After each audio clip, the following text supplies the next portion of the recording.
composition of the board, circumstances under which a vacancy can arise in the board, the functioning of the board, as well as the appointment of the chief executive officer of the board, and the funds of the board, which shall such money may be payable to a board.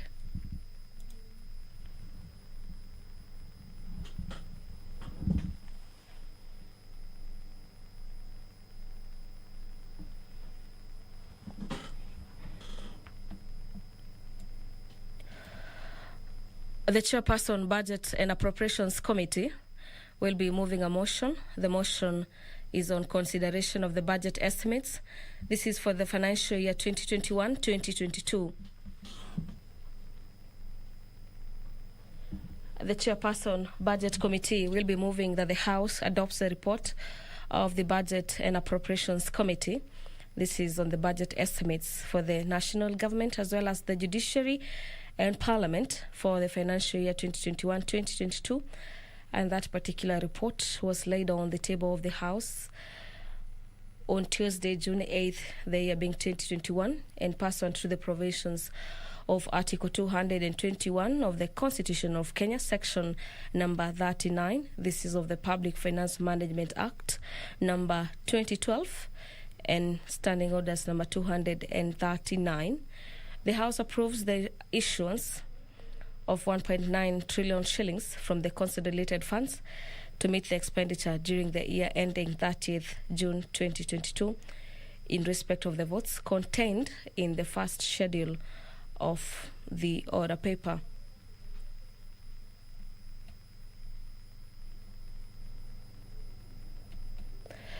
The second motion is by the Chairperson, Public Accounts Committee, on the report of the Auditor General.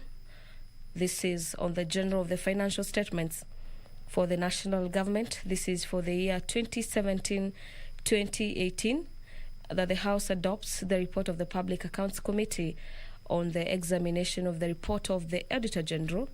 This is on the financial statements of the national government for the year 2017-2018. And that particular report was laid on the table of the House on March 23rd, 2021. Now, members of the August House will be resuming debate on that particular motion, which was interrupted on the June 8th on a Tuesday, 2021.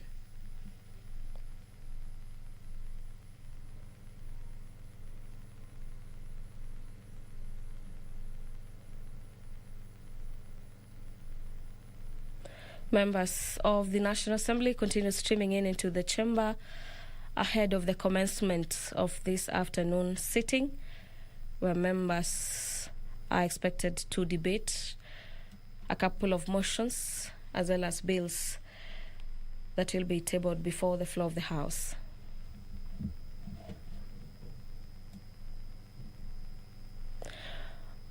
Honourable Member for Igembe South, pursuant to Standing Orders number 42A, subsection 5, will be asking the Cabinet Secretary for Lands and Physical Planning to explain why there have been multiple demarcations of land described as Amagendi B, sub-C, as well as Igembe South sub-county since 1992 to date, with each demarcation giving different land registration numbers, are thereby creating confusion and suspicion as well as conflict in that particular region. Those particular questions by the member for Igembe South will be replied before the Departmental Committee on Matters Lands. The Speaker of the National Assembly, Honourable Justin Muturi, has just stepped into the chamber, and I'll now hand over for the live broadcast. Enjoy your viewing. Good afternoon.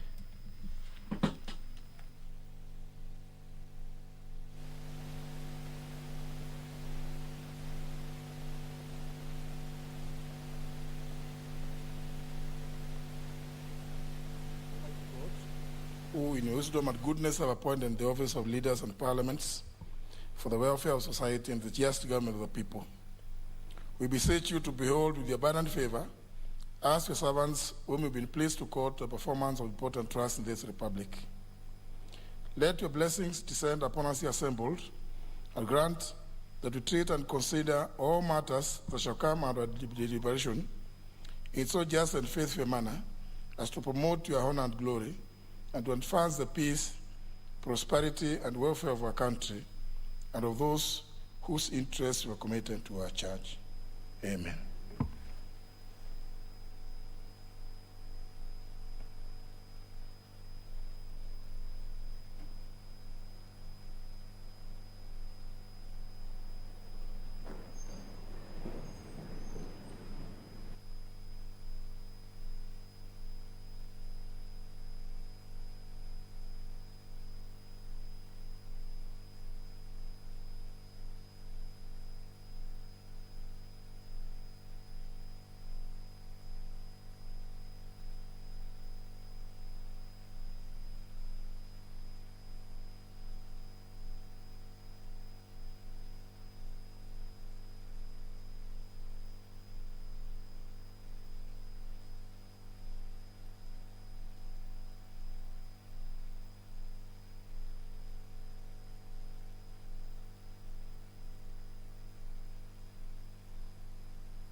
Order number 1, administration of oath. Order number 2, communication from the chair. We can proceed. Order number 3, messages. Order number 4, petitions.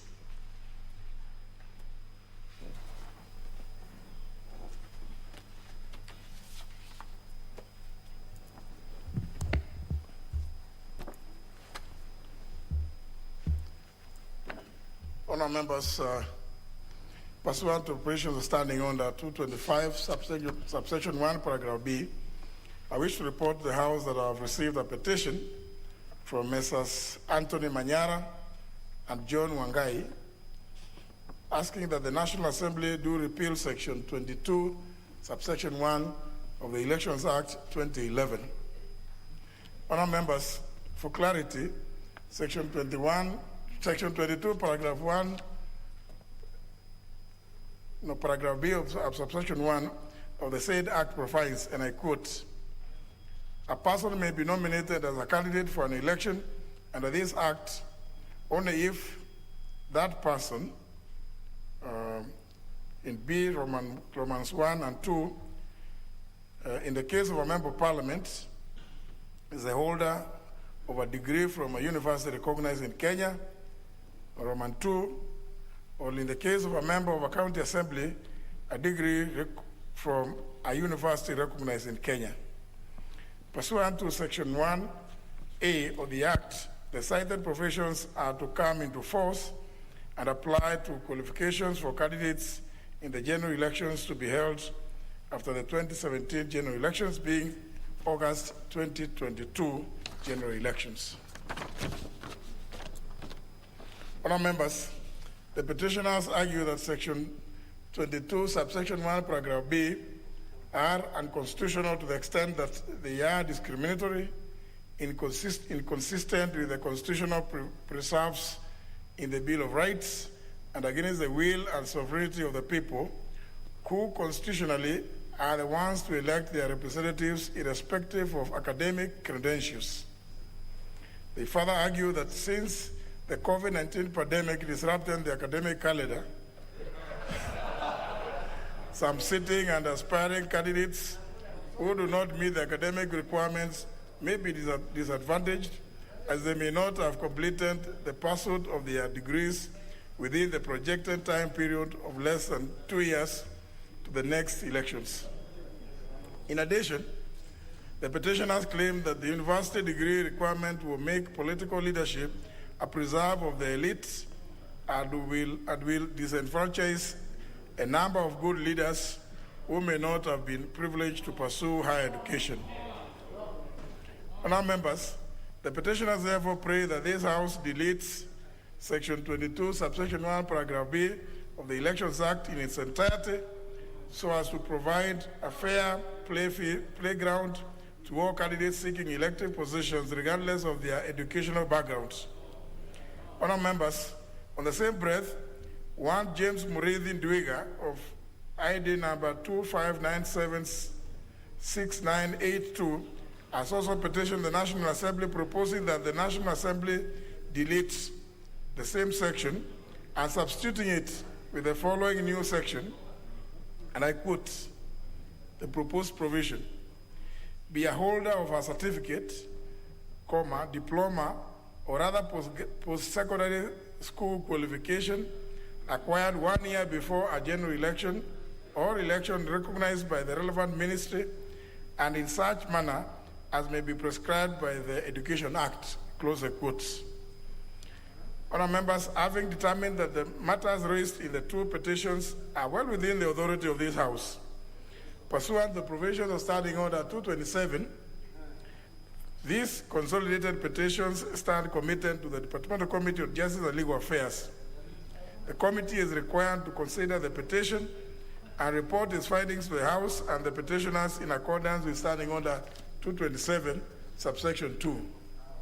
The committee may also introduce a bill to this House proposing to legislate in the manner prayed for by the petitioners. I thank you, honourable members. There is no question. Well, honourable members, the petitioners have a right, of course, to petition the House, but of course, it's also fair to appreciate that Article 99 of the Constitution, among other qualifications, states that such educational qualifications as may be prescribed by an act of Parliament. So I think given that they talk about unconstitutionalism, they may need also then to also address Article 99. I hope, honourable members, not all of you want to comment on this.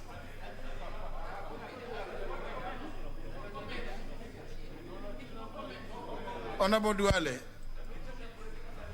The Speaker, I want to thank you for bringing this petition, reading the petition, in accordance with our standing orders. And Mr. Speaker, you are right.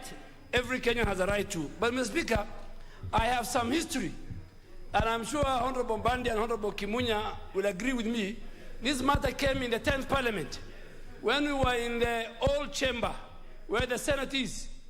And I remember the chorus was, people must go back to school.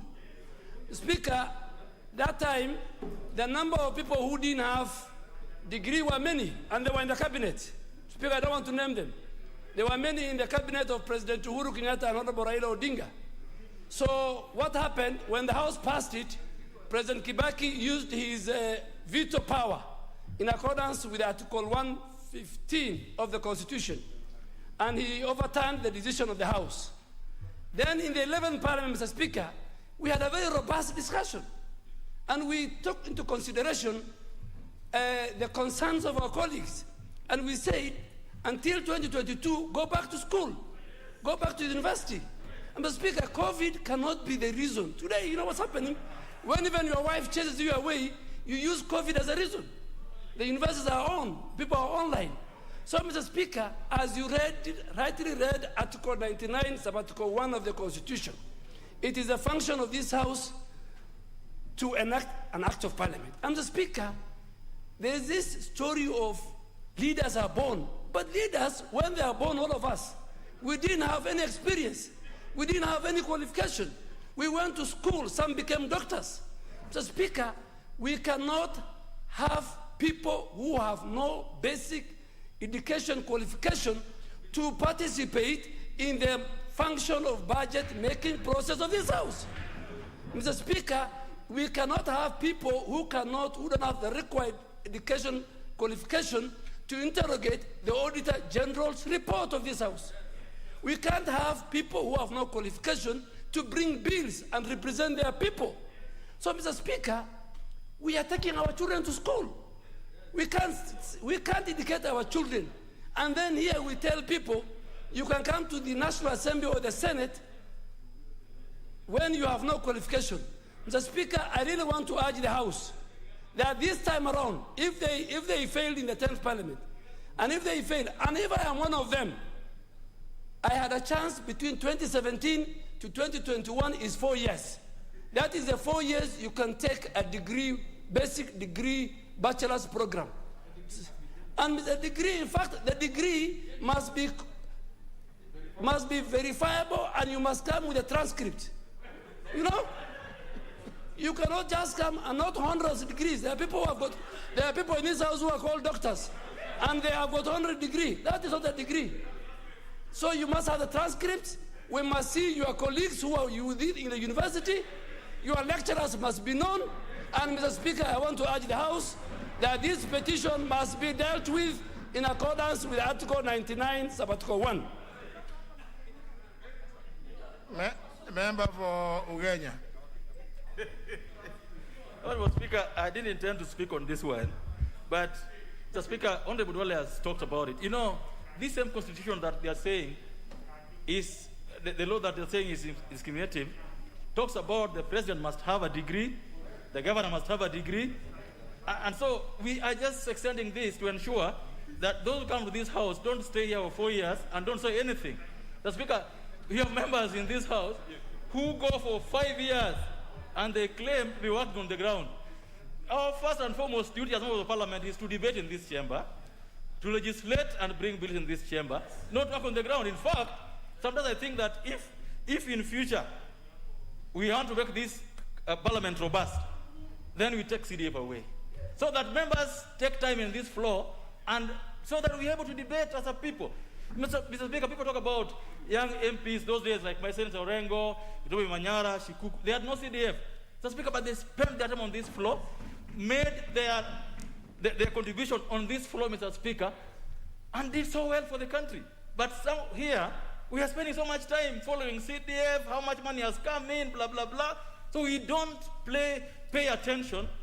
And that's why some members said that wacha wajaluo ongea kizungu kwa bunge as we work on the ground. It's not about kizungu. It's about being able to interact with the tools that we're using in this house. Mr. Speaker, if someone has not gone to school, how will he use this iPad? Yes. How will he be able to log in and be able to even interact? Because you're supposed now to log into this system, go to house business, check reports, check what's there before you're able to contribute. Mr. Speaker, if you can't do that, then we are wasting people's time. Mr. Speaker, above all, if we are to respect the law, Mr. Speaker, then this Parliament will stand indicted if we interfere with this particular law. Because we have tried it so many times. This time around, Mr. Speaker, we must put our feet down, and if there's any member in this House who thinks that he's going to convince others, more than 70% of members of this House now have degrees.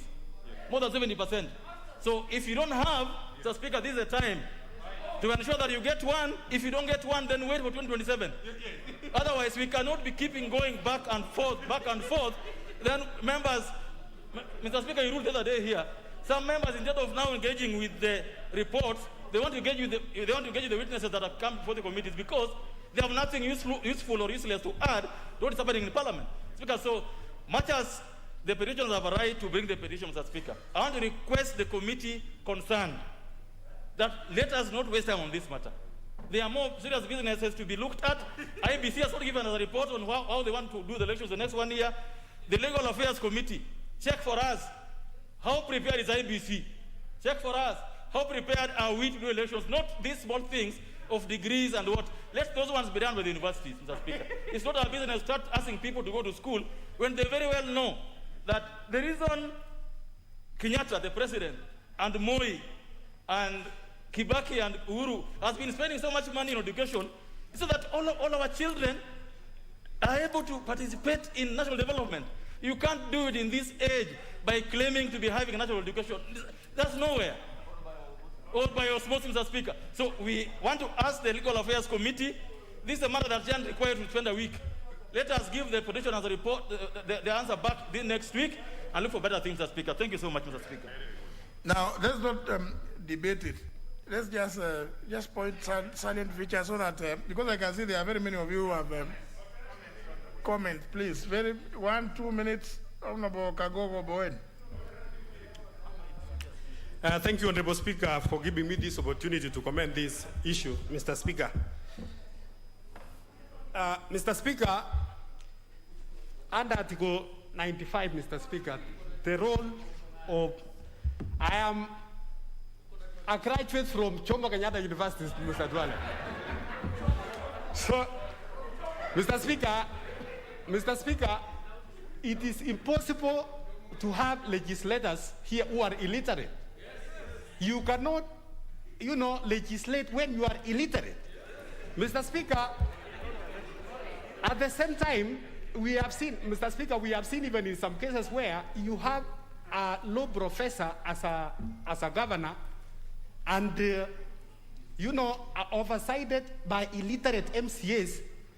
Mr. Speaker, this issue, we discussed it in the 11th Parliament, like the Honorable Dwale said, Mr. Speaker, and this time we are not going to postpone again to 2027. Mr. Speaker, we need to deal this thing once and for all, Mr. Speaker, and we make sure that we have members here who are able to interrogate members of the executive. We are able to, interrogate the bills which are coming into this House, Mr. Speaker, and be a legislators of substance, Mr. Speaker. Member for Emuhaya. He's not ready. Member for Alego Usonga. Thank you, Honorable Speaker. Honorable Speaker, for the avoidance of doubt, I am well schooled. I went to the university, and many people in this House know that I went to school. But, Honorable Speaker, the crisis in Kenya is not about lack of academic papers. It's about lack of integrity. And there's no evidence that if you have many papers, then probably you have more integrity than the others. It is very clear, Honorable Speaker, that many of us have gone to school and we have many papers. But when it comes to interrogation and decision making, the education level does not apply, and is never the yardstick. Therefore, Honorable Speaker, I would like to say that this House should not block Kenyan voters from electing whoever they want to elect. You can talk for yourself. I'm giving my views, and therefore, Honorable Speaker, this petition, in my view, is rightfully before us, and let us give Kenyans an opportunity to elect. I want to give an example, Honorable Speaker. There are many members in this House who do not have degrees, but they are effective leaders than a lot of us who have degrees, who have papers. Therefore, I want to say that let us consider if we are solving a crisis of leadership in Kenya, let us look for what is our problem. Our problem is not academic papers. Our problem is people who lack integrity. People who have gone to school, but they can never make decisions that help Kenyans. And therefore, I want to say, Honorable Speaker, that in my view, this House must legislate and answer to the petitioner's request. Thank you, Honorable Speaker. Well, but of course, just to observe that it was dictated by the Constitution. Such educational qualifications as shall be prescribed in an Act of Parliament. The Act of Parliament is the Elections Act 2011. In fact, it is number 11 of 2011. Just in case you may have doubts about that's what it does. So the Parliament, the 10th Parliament, was acting to implement the requirements of Article 99. So I don't know. Maybe we know. It's not something that is found on the streets. Member for Endebess. Thank you, Honorable Speaker. Honorable Speaker, you've just said what I wanted to say. But for purposes of clarifications and also on record, I'm a holder of a master's in general surgery. I'm a surgeon. So, Honorable Speaker, I think our Constitution demands that this House legislates on the qualifications for somebody to contest any position. And that is our constitutional requirement as a House. And therefore, in the 2011 Election Act, it was legislated, and people have had 10 years knowing that this act was going to come into force. Therefore, there is no question now for people to start saying, let's postpone again to 2027. I think it is wrong, and it's an abuse of the legislative power of this House. And if we'll be legislating to change that, it will be unconstitutional. Because changing the requirement, I think for those who are lawyers here will tell us that is unconstitutional from my own understanding. Thank you, Honorable Speaker. And of course, again, even as you do that, remember Article 261, through which there is a schedule about the laws that Parliament had to pass within specified periods. So this was one of them. So I don't, anyway, but Honorable John Bundy. Thank you, Mr. Speaker. Mr. Speaker, I would want to start by saying that petitioners have a right to petition Parliament or petition National Assembly to consider any matter that would be of interest to the nation and interest to them. But, Mr. Speaker, this law was passed in the 10th Parliament, as Honorable Duale did say. And remember, the person who inserted that amendment, and I hope I'm not wrong on this, is the leader of majority, Amos Kimunya. And it was passed when our colleagues, some of them who didn't have degrees then, were in Parliament and they didn't know we were passing. I want to give you the magnitude of the problem if you don't have a degree. I remember very clearly and vividly, we passed that amendment, and those colleagues of ours who didn't have degrees then, one of them even approached me at the lobby and asked me, is it true that we have passed an amendment that is now going to bar anyone who doesn't have a degree from contesting? And Mr. Speaker, I told him yes, and he was shocked, and he was seated right inside Parliament, Mr. Speaker. And that member of Parliament is still in this house, Mr. Speaker. But I don't know whether he has a degree now. I don't want to say who he is. But, Mr. Speaker, immediately thereafter, there was lobbying. And those members went to the president. I remember some of them approached my party leader, and they requested us to do something.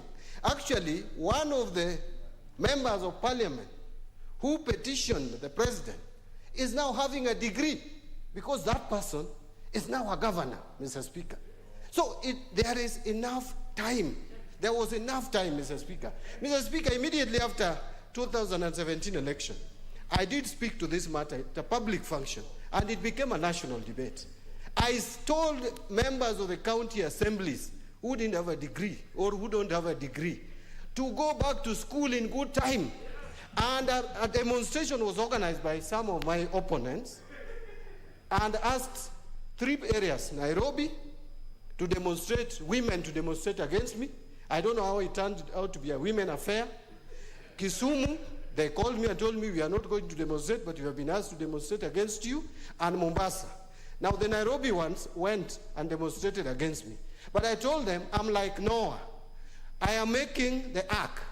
I'm telling you, ruin is coming. Please take cover.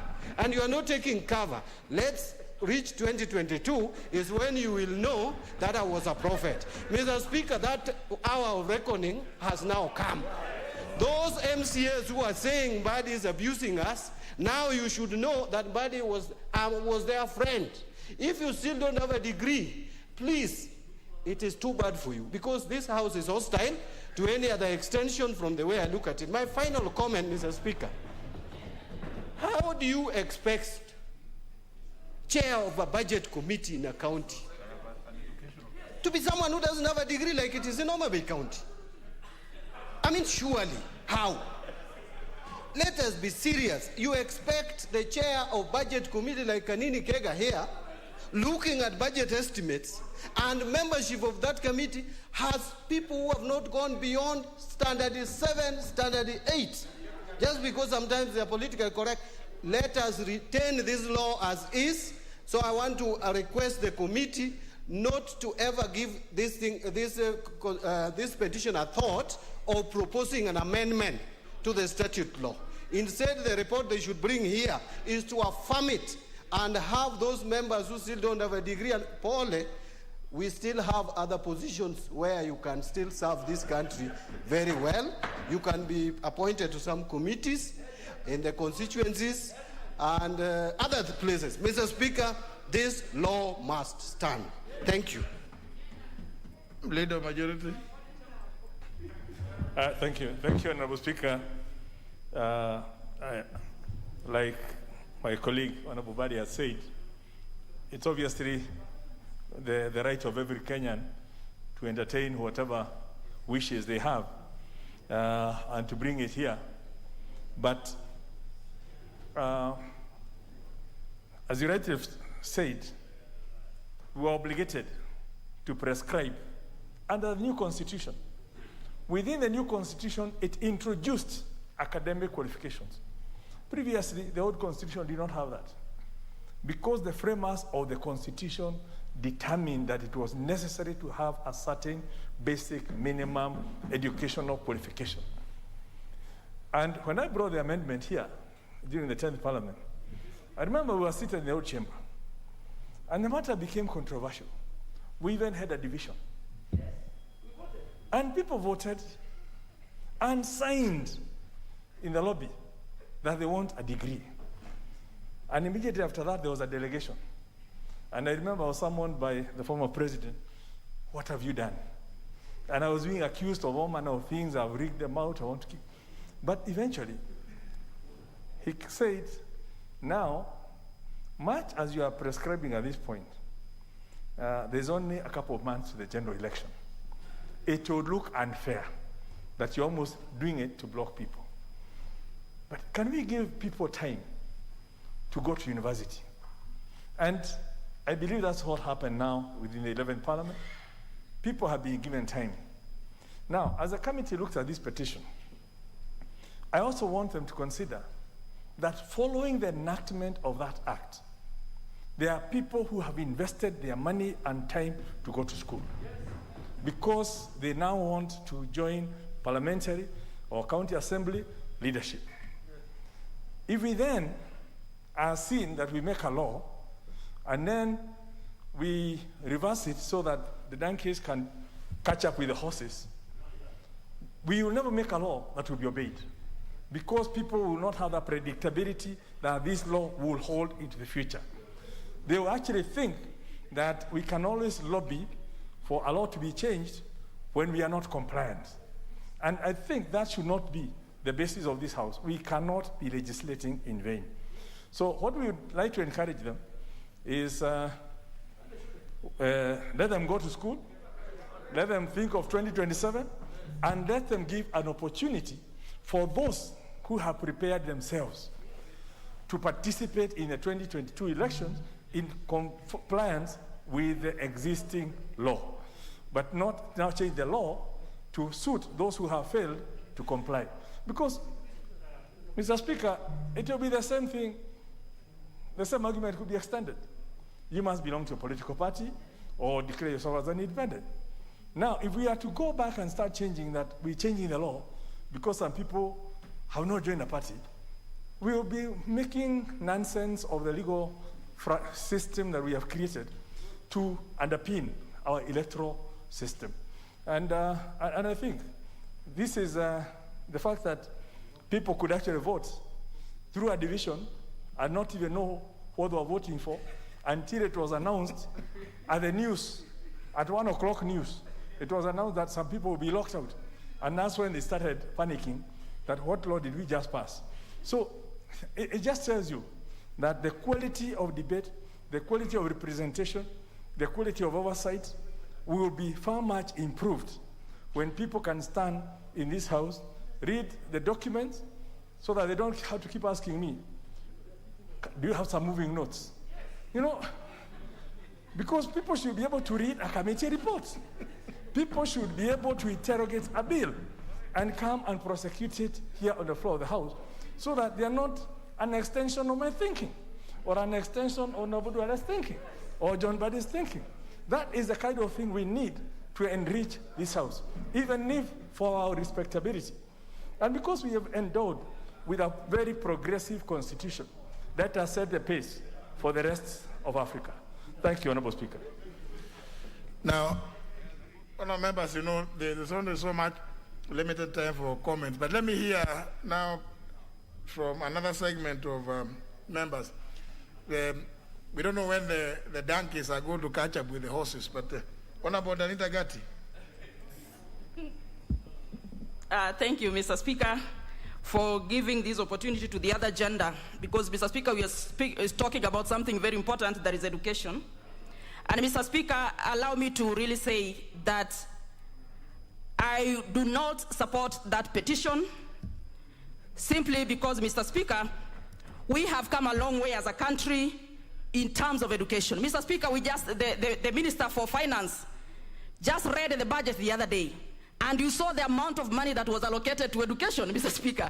So we will be making a mockery of education in this house if we can accept that someone can come into this dignified house without a degree, Mr. Speaker.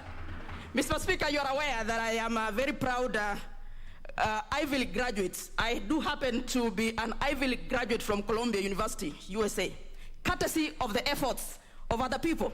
And Mr. Speaker, many of us, the Honorable Joyce Emanikor, the Honorable Tekla Tum, the Honorable Senator Maura, we all went to the US to pursue education. Mr. Speaker, we go extra miles to just get an education, Mr. Speaker. And therefore, when this House can actually agree to such a petition, Mr. Speaker, it would really make a mockery out of education. Mr. Speaker, next week, in the month of July, in London, Mr. Speaker, the G7 are currently talking about issues to do with climate change, issues to do with education. We have a lot of money that we are financing, Mr. Speaker. The Free Primary Education Summit is coming up in London, where the G7 countries are putting together money to support education. Mr. Speaker, what are we even talking about? We must have educated members of parliament in this house. Anybody who aspires to sit in this dignified house, Mr. Speaker, must have a basic degree to come to this house, Mr. Speaker. So we cannot, I don't even know, Mr. Speaker, why we're even discussing this, Mr. Speaker. And for the first time, I support IEBC to put a strict measure. People must go to school, Mr. Speaker. Leaders must go to school. Members of parliament must go to school. Why are we educating our children to do what, Mr. Speaker? And we are saying that you can go to parliament without a degree. Mr. Speaker, please, that petition I don't support. Thank you, Mr. Speaker. Honorable Amalwa. Thank you, Mr. Speaker. Mr. Speaker, Article 119 is very clear in terms of petitions to this floor of the House. Mr. Speaker, the other day I was listening to some members on this floor of the House when the Auditor General reports are brought here, and they use the word qualified and unqualified. And I was shocked that you could not tell the difference. And it's indeed important, Mr. Speaker. We do agree that people must go to school, Mr. Speaker. But, Mr. Speaker, this petition is at the right place. Mr. Speaker, under Article 118, there must be public participation. We are saying this, Mr. Speaker, because some circumstances have been unique in this country, Mr. Speaker. How I wish that the Committee of Justice will do the proper work so that we get that report, Mr. Speaker, so that we'll be able to know what action to take. Mr. Speaker, we've had great leaders, like Winston Churchill. He never had a degree, Mr. Speaker, but he was such a wonderful leader, Mr. Speaker. Mr. Speaker, I'm humbly requesting. I know it was different century, Mr. Speaker, but what we are trying to put across is this. I know some members are saying, who have been my students at the university, Mr. Speaker? Mr. Speaker, the issue is this. We are not saying, in fact, during BBI, Mr. Speaker, we were in Kakamega, and members of the county assembly, they wanted to lock down because they thought, Mr. Speaker, that the issue of the degree was in the BBI. We had to tell them that it was in the Elections Act, Mr. Speaker. And I want to say this. I was given a responsibility, Mr. Speaker, by the county assemblies that I should bring an amendment on that law, Mr. Speaker. And I told them, I'm a messenger. Just listen, Mr. Speaker. Please. Yes. And I drafted this it's on your desk, Mr. Speaker. And I'm happy the petition has come. Because this matter they'll try to expedite. So that when time comes on this floor of the House, we'll be able to debate. But in some unique circumstances, if Corona contributed, Mr. Speaker, let's give a listening so that we'll be able to know. Leadership is not only about academic qualifications, Mr. Speaker. I do agree. Yes, it's been a challenge. Even members here, when you were discussing about the budget, they were asking. But some have made an effort of going to school. When you go to school, Mr. Speaker, if you didn't qualify to go to university, you must start with a certificate.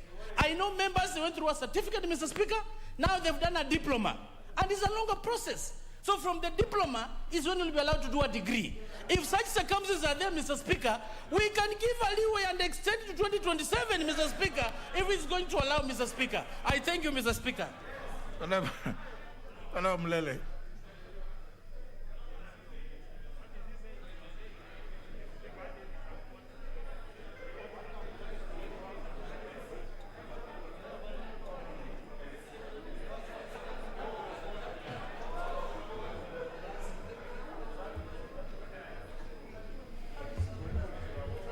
Thank you, Speaker, for this opportunity. I was raising on a point of order, Honourable Speaker, because my friend and Dr. Wamalwa, while he was speaking, he had lowered his mask to a level where he was not really covering his mouth nor his nose. Honourable Speaker, we know that this COVID is very serious in this country at this time. I think that it behooves all members of this House to take it seriously and kindly just wear your mask properly. It doesn't reduce you from saying what you want to say, but just wear this mask. It might protect somebody. You never know. But let us keep this mask properly worn all the time while we are in this House. And having said that, Honourable Speaker, because you gave me this chance, I think it is important that we uphold this law. If people are going to come to debate in this House, let them come properly armed. They have had sufficient time. The Constitution requires it. The law requires it. Let those who are ready go out and come out to this House after they're elected within the stipulations of the Elections Act. And it requires a degree to come to this House. So be it. Member for North Hall. Thank you, Mr. Speaker. Mr. Speaker, I want to join my colleagues really in making a statement about this petition. Mr. Speaker, sir, as my colleagues have said, clearly leadership demands some level of skills. Mr. Speaker, sir, the law is very clear. Even in the Constitution, it's required that the President, the Governor, and the deputies have degrees. And it's required even for the rest of the elected members, whether at the National Assembly or at the county level, they have some level of education. Mr. Speaker, I was in 10th Parliament with Honourable Duale and others, and this was an issue. We passed the law, but there's so many members who lacked the degree at that time, quite a number, and they petitioned the President successfully. And we had to come back in 11th Parliament and we passed the law. People were given 5 years to go and prepare themselves if they want to continue to be members of this House or at the county level. The Speaker, sir, it requires us to really undertake the responsibilities that come with our positions in this House. Mr. Speaker, there is no way without a degree you can oversee a minister who is armed with the doctorate degree. PS and others likewise. There's no way you can interrogate a budget of 3 trillion shillings. Mr. Speaker, sir, you cannot even do good summation. Mr. Speaker, sir, it demands that we have those skills, and for us to really be able to undertake our functions of oversight, of representation, of lawmaking, and even, Mr. Speaker, sir, to be able to determine and make a decision on issues of national concern to this nation, we need those requirements. I strongly support that members have a degree at all levels. I even wish maybe for members of Parliament, it should be a master's degree, not even the first degree. Well, honourable members, maybe, it was just commented, we are limited by what time we have to have for that. But just, of course, to appreciate, before I give the last member to comment on this, to know that you've heard the petition says that this requirement is discriminatory. But I don't know, in that case then, is it to say that the Constitution has created discrimination in requiring presidents and governors to have university degrees? Is it at CECs? So is it to say that then, because if this is discriminatory, then it means that you must go back to the Constitution and overhaul it and say you need farmers. Honorable Lagwaluot.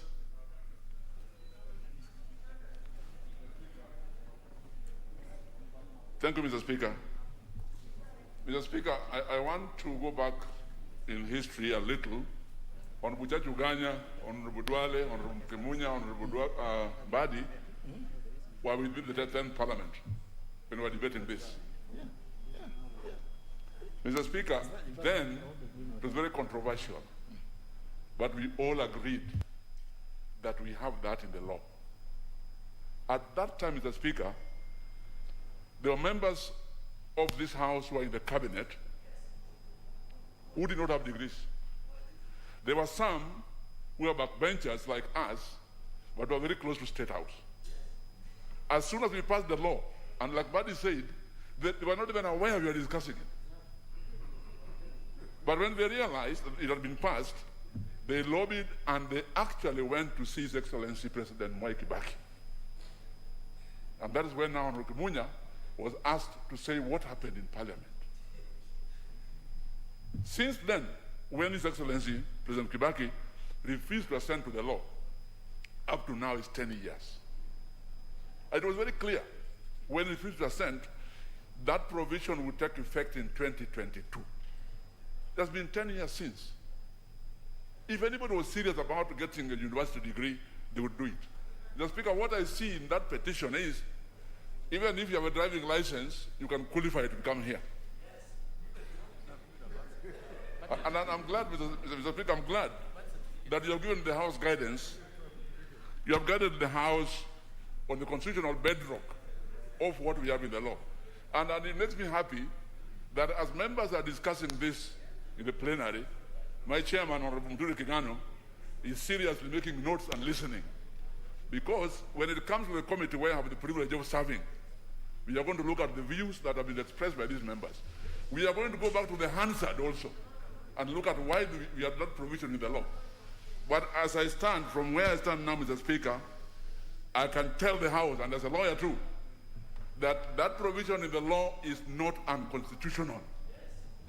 If it were, then even the provision as to age could be said to be unconstitutional. Mm-hmm. But as Kenyans, the petitioners have the right to commission placed members of parliament where they did, because it was saying that there is no requirement for, there's no educational requirement for you to become a member. You can come from the village and just because you are able to mobilize clans people, and they bring you here. That's how the Salaries and Remuneration Commission determined that no, this job which doesn't have any qualification, you put them in number 43 or 47 or thereabouts. And so indeed, I think the point raised, I think some of you have raised, even the members of county assemblies must also take cognizance of those views expressed by the SRC in placing them where they place them. It's on that one of the reasons was, this one, you just walk in, as long as villagers and your clansmen, clanswomen, and they come singing, and then they carry you into parliament. And so Honorable Maore, you want to have the last bite of the cherry. Mr. Speaker, I want to also bring my sentiment to this one. And actually my emphasis is, if you find the way the leaders have been elevated in the recent times, there should be never an excuse of taking elders to the county assembly or to parliament, but they should be people who are prepared and purified through education, so that we don't have the chaos like we are having in the county assemblies. The money that is sent there, nobody is able to account, because the majority, they are just waiting to be told, fanya hii, tufiche hii hapa, until you find a situation. If it is in the county assembly or even in the National Assembly, people have no idea what is happening. So I want to agree, Mr. Speaker, the issue of degrees, and from a qualified university, as the Honorable Duale put it, we just don't want somebody to come and ranch and come with the printed papers to say that they have a degree, when you will follow around. You don't know who their classmates with their one, or you don't know which university is that. So, Mr. Speaker, this committee by Honorable Kigano should save this country by not allowing a bill on this one. Kutusumbua tu bure. Asante. Now, from the education sector, the Honorable Omboko Milemba, who Thank you, Honorable Speaker, for being kind. I lost my opportunity. I'll be very brief. From the perspective of workers, every job must have a job description. And then the job description is the one that leads to creation of titles and creation of job levels. which leads to ranking in form of job evaluation. So when, Speaker, you find yourself in trouble a lot sometimes with SRC, you've just spoken on it, on issues that concern members of parliament, is because there's no job description. So this is a law that's actually trying to bring a level and job description for members of parliament so that the ranking can be known and can be in a bracket that is sure, that is really known. And that will be good not only for the House, but everybody else who will be in the House. Finally, Honorable Speaker, on education, usually there's need to encourage the society. You do this by encouraging the young ones. If we make it that coming to Parliament, you can come without any certain job description, then the youthful people in school will not find mentorship in us. And for that reason alone, there's really need to put a JD for people who are coming to Parliament. And finally, Honorable Speaker, the education has been expanded. There's online for studies for everyone. And indeed, anybody can get the degree from where he is, from the comfort of his home. Thank you, Honorable Speaker. Very well. And I believe in the process, we also know that, as we go all over, everybody calling you, or even people are greeting you, who are you? I'm honorable. How do you honor yourself?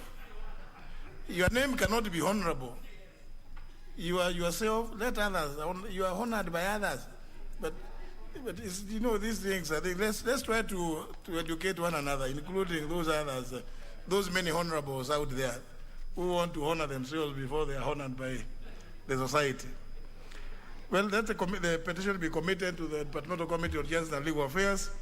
The chair has been listening. I'm sure he will give it a due consideration.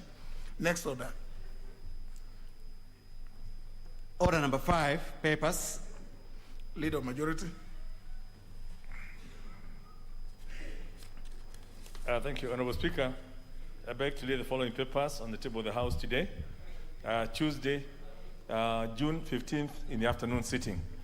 Number 1, a list of nominees to the National Government Constituency Development Fund committees.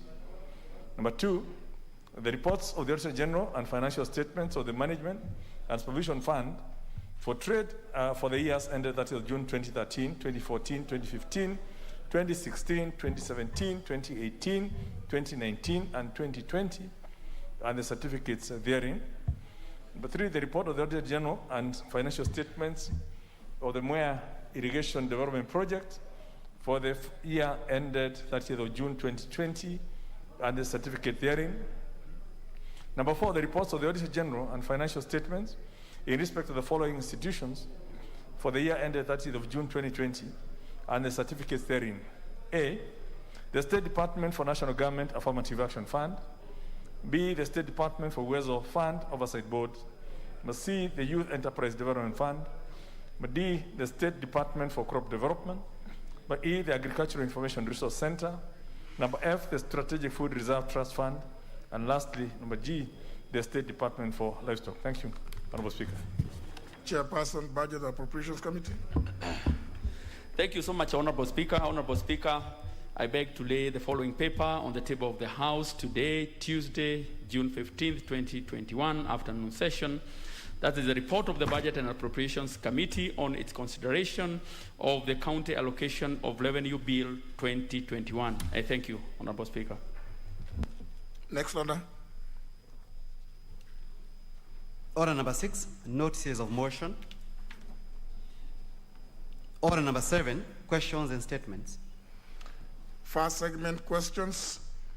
Honorable questions. Member for Igembe South, Honorable John Paul Mwirigi.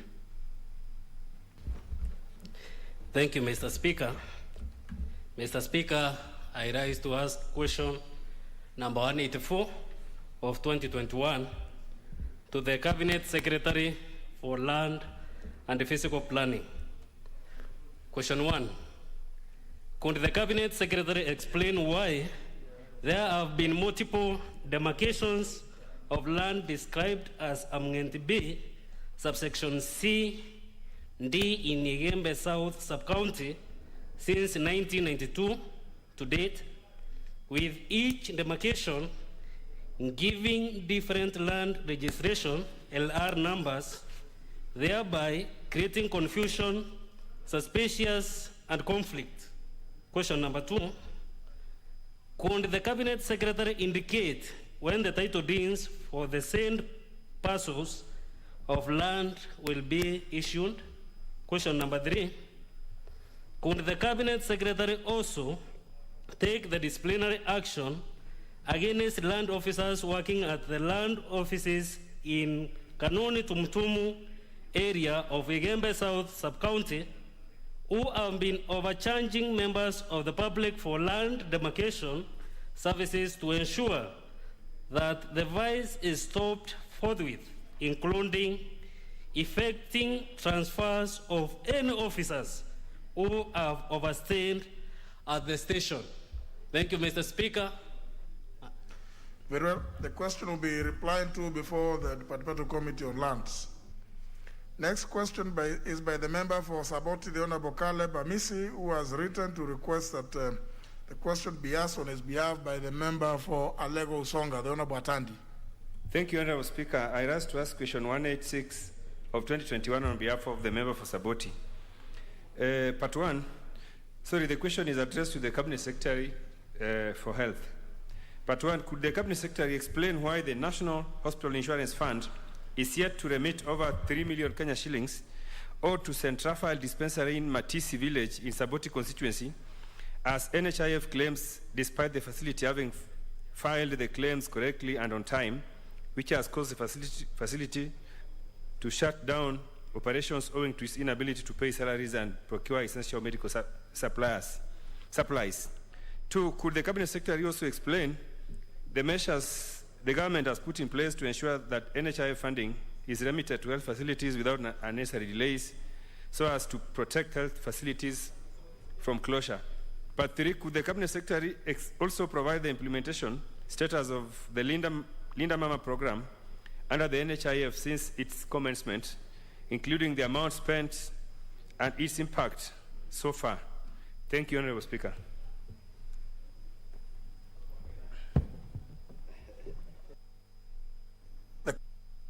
Will be replied.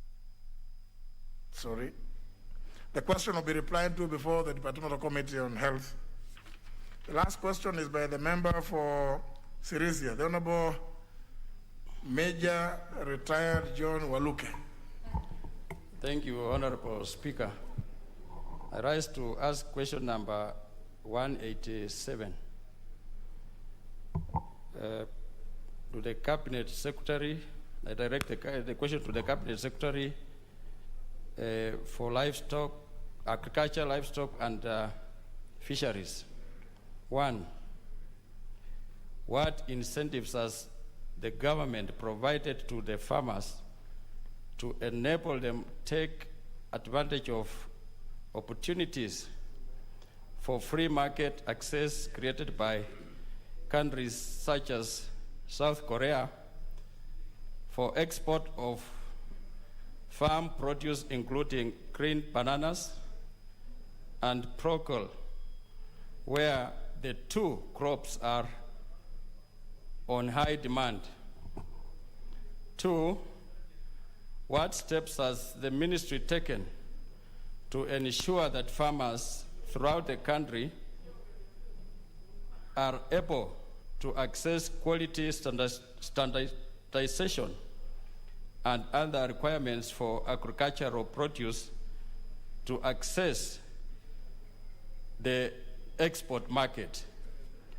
3, would the ministry consider undertaking a survey and registration of all farmers whose produce is viable for the export market with a view to empowering and facilitating them accordingly?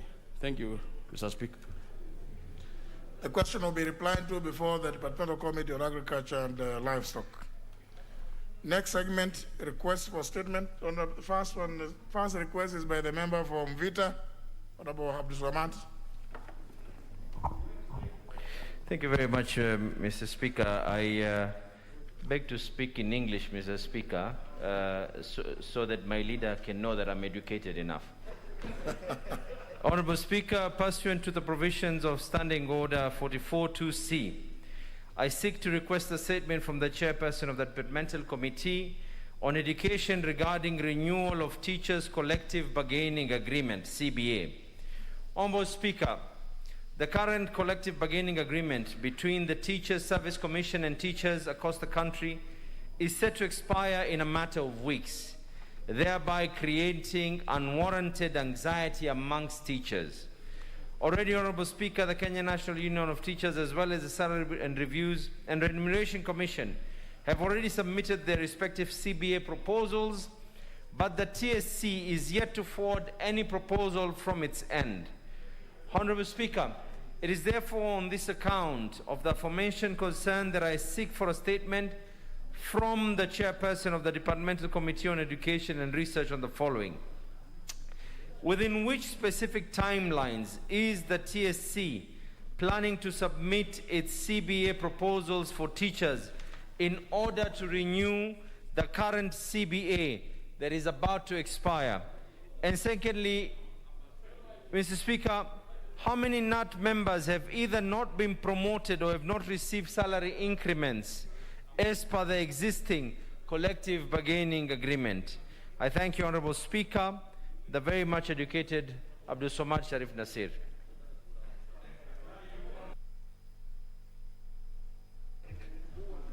I suppose the Honorable Abdul Samad, your request is not for a written answer. It's the answer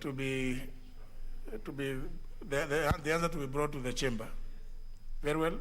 Chair Education, how long do you think you're going to do that, the Honorable Florence Mutua?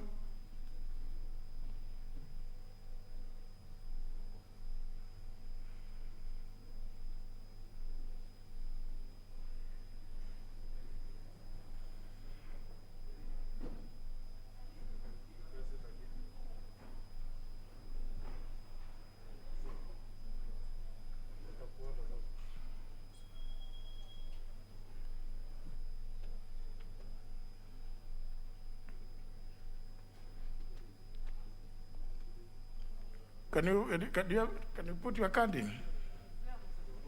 What number?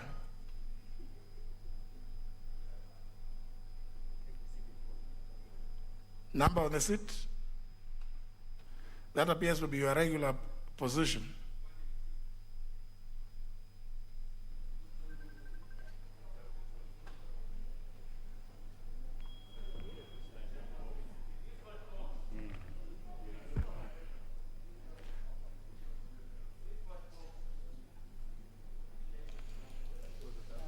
No, that one is on. That one is on. Yes. Thank you, Mr. Speaker. Mr. Speaker, that is a very key question because the current CBA is coming to an end of this month. It's been a big concern also for the members of my committee. We have raised that issue, and I even met Madam Nancy this morning, and she said she'll look into it urgently. So we are also expecting a response as soon as possible. In the course of this week? We have to have something for the teachers by the end of the month. But when do you think you can come up with the answer? Because next week, Mr. Speaker. The allegation is that they haven't provided counter proposal to what the teachers' union have presented.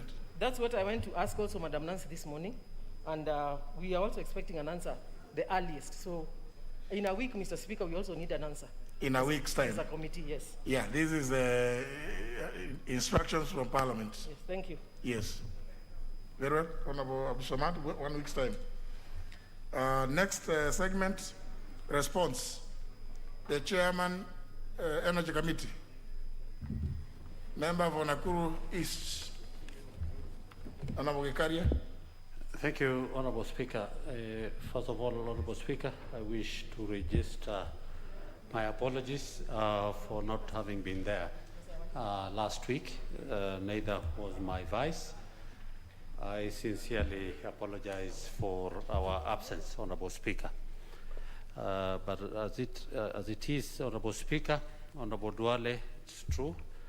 did on the 10th, just the other day, he rose on 10th June 2021, he rose on a point of order to request the statement. Honorable Speaker, I have this statement which I wish to read.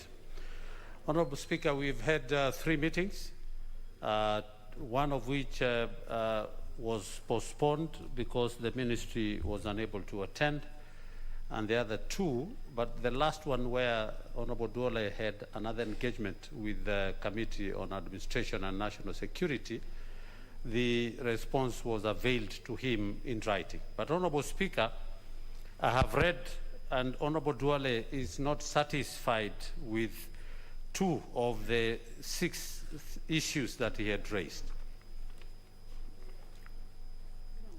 So, Honorable Speaker,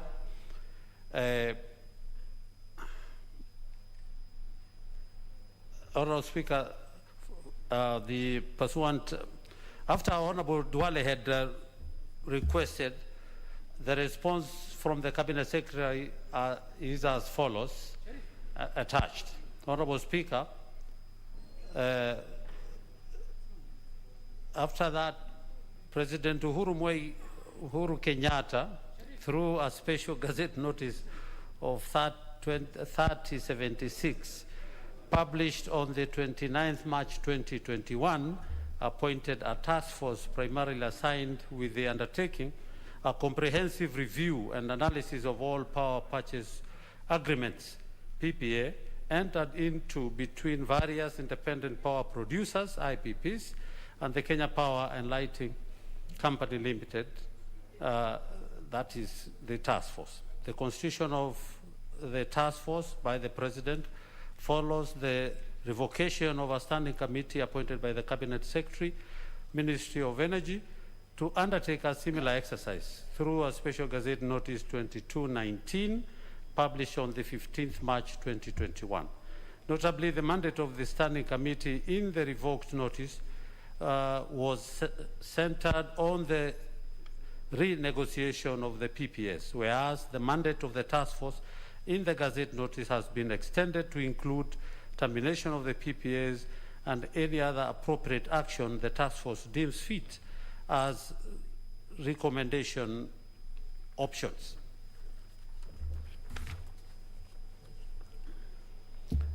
The committee is therefore, in its meeting held on the 15th April, requested the Ministry of Energy to table a report. Honorable Speaker, this is what the ministry did give. On account of this undertaking that threatens the long-term growth of our country, that I seek a statement, sorry.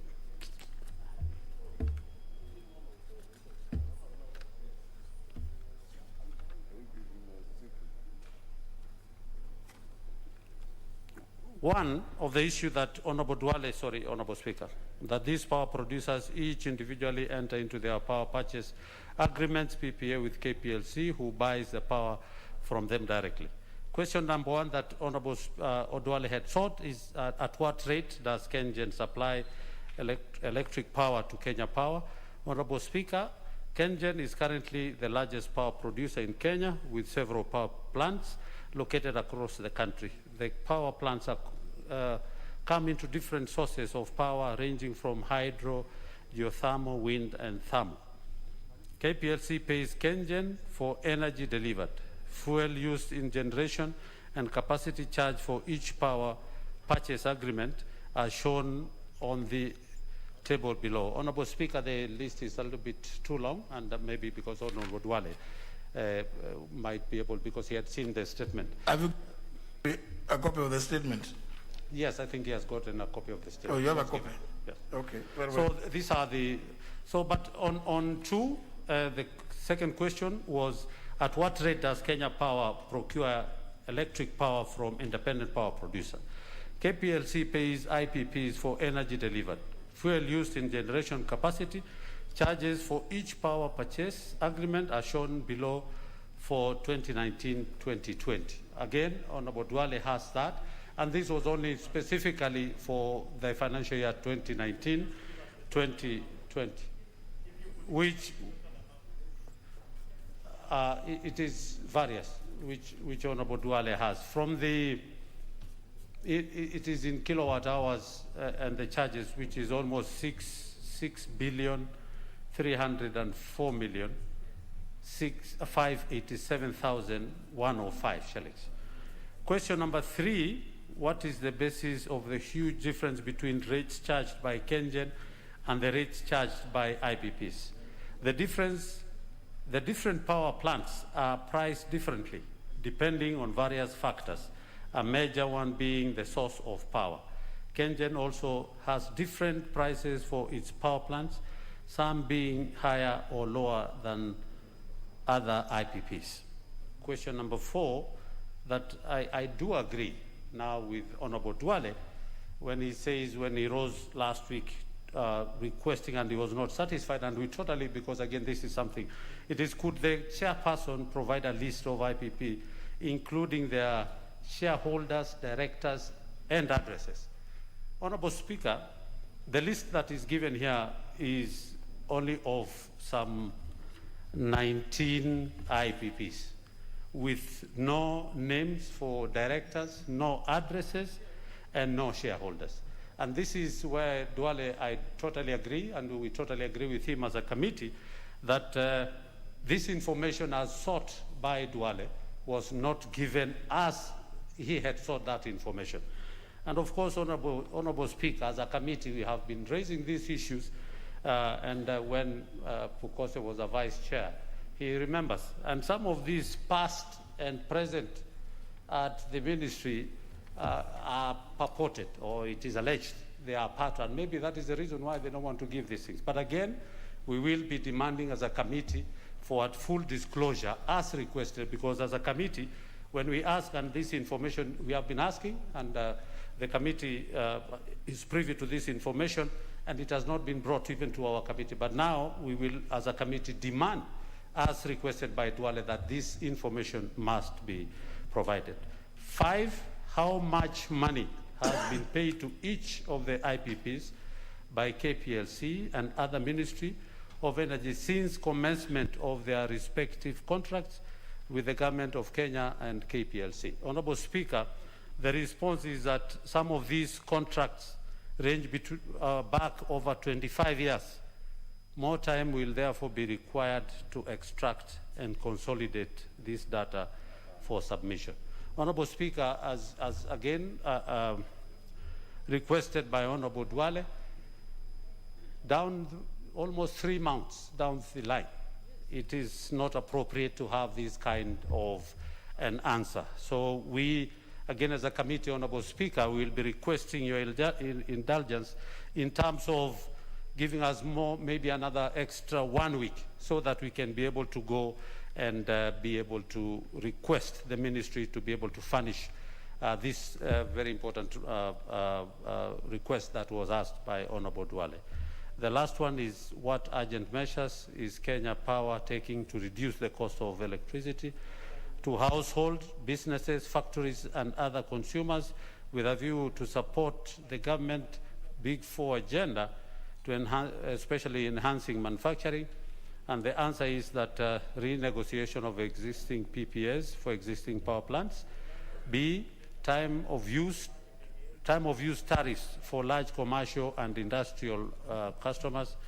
C, lifeline tariffs for small and medium-sized enterprises.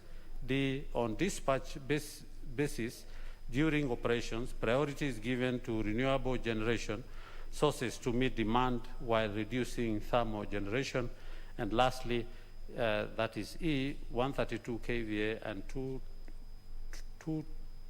it should be 220 kVA tariffs. Those are the responses that were given by the, and of course the response was signed by the Cabinet Secretary, Minister of Energy. Thank you, Honorable Speaker. Honorable Duale.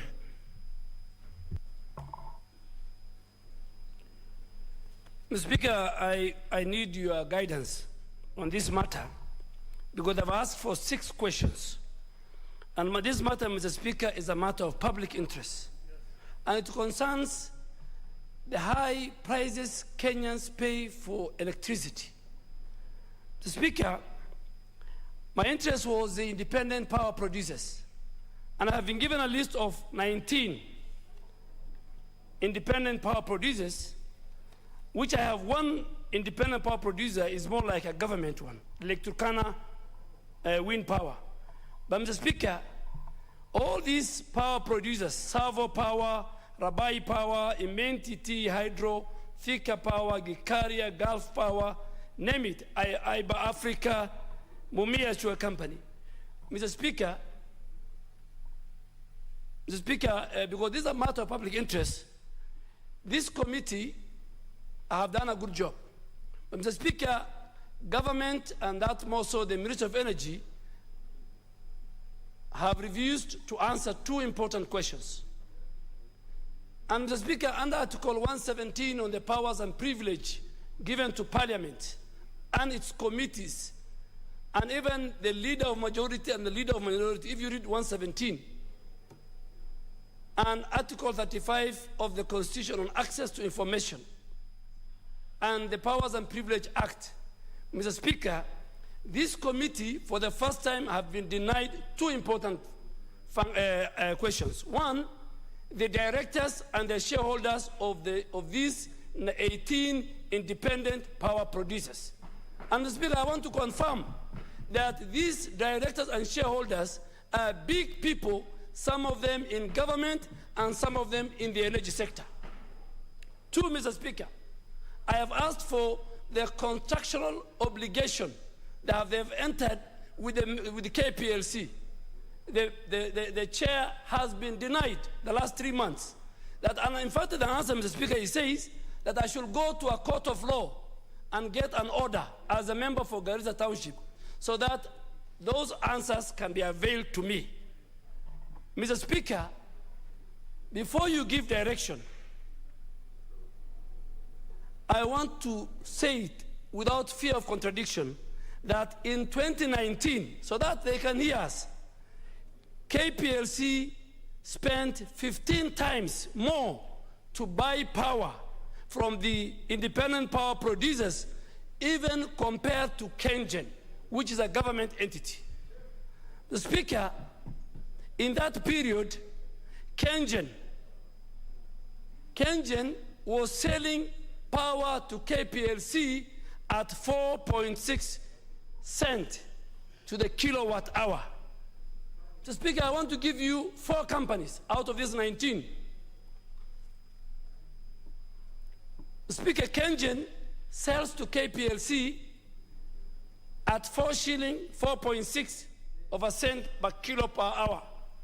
Mr. Speaker, I'll give you 4 companies among these 19.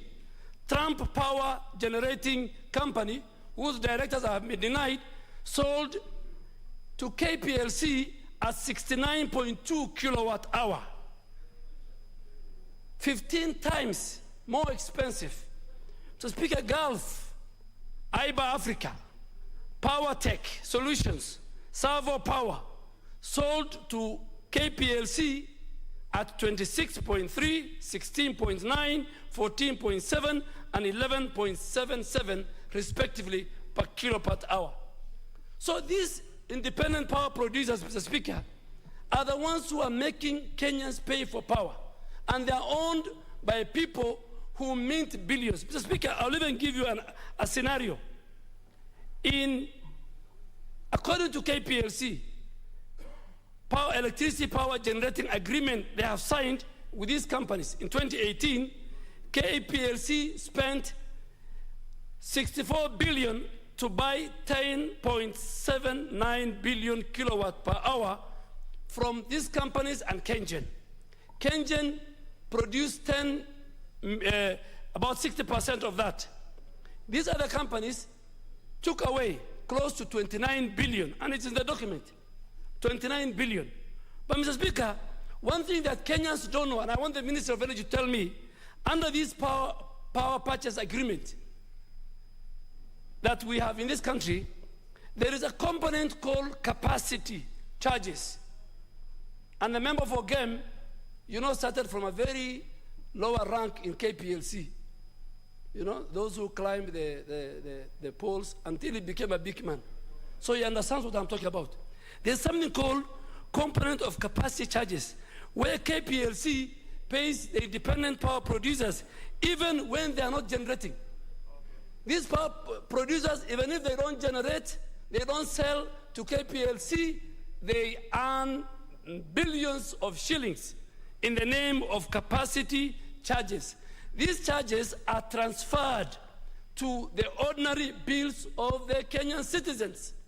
So Speaker, under this administration, under President Uhuru Kenyatta's administration, this government opened so many geothermal, even solar project. The biggest solar project in East and Central Africa is in my constituency, Gaza Solar Project, which is pumping 55 megawatts to the national grid. We have got geothermal, we have Turkana. So Speaker, over the years, these independent power producers have just generators, they are not even selling, and they're earning at least capacity charges.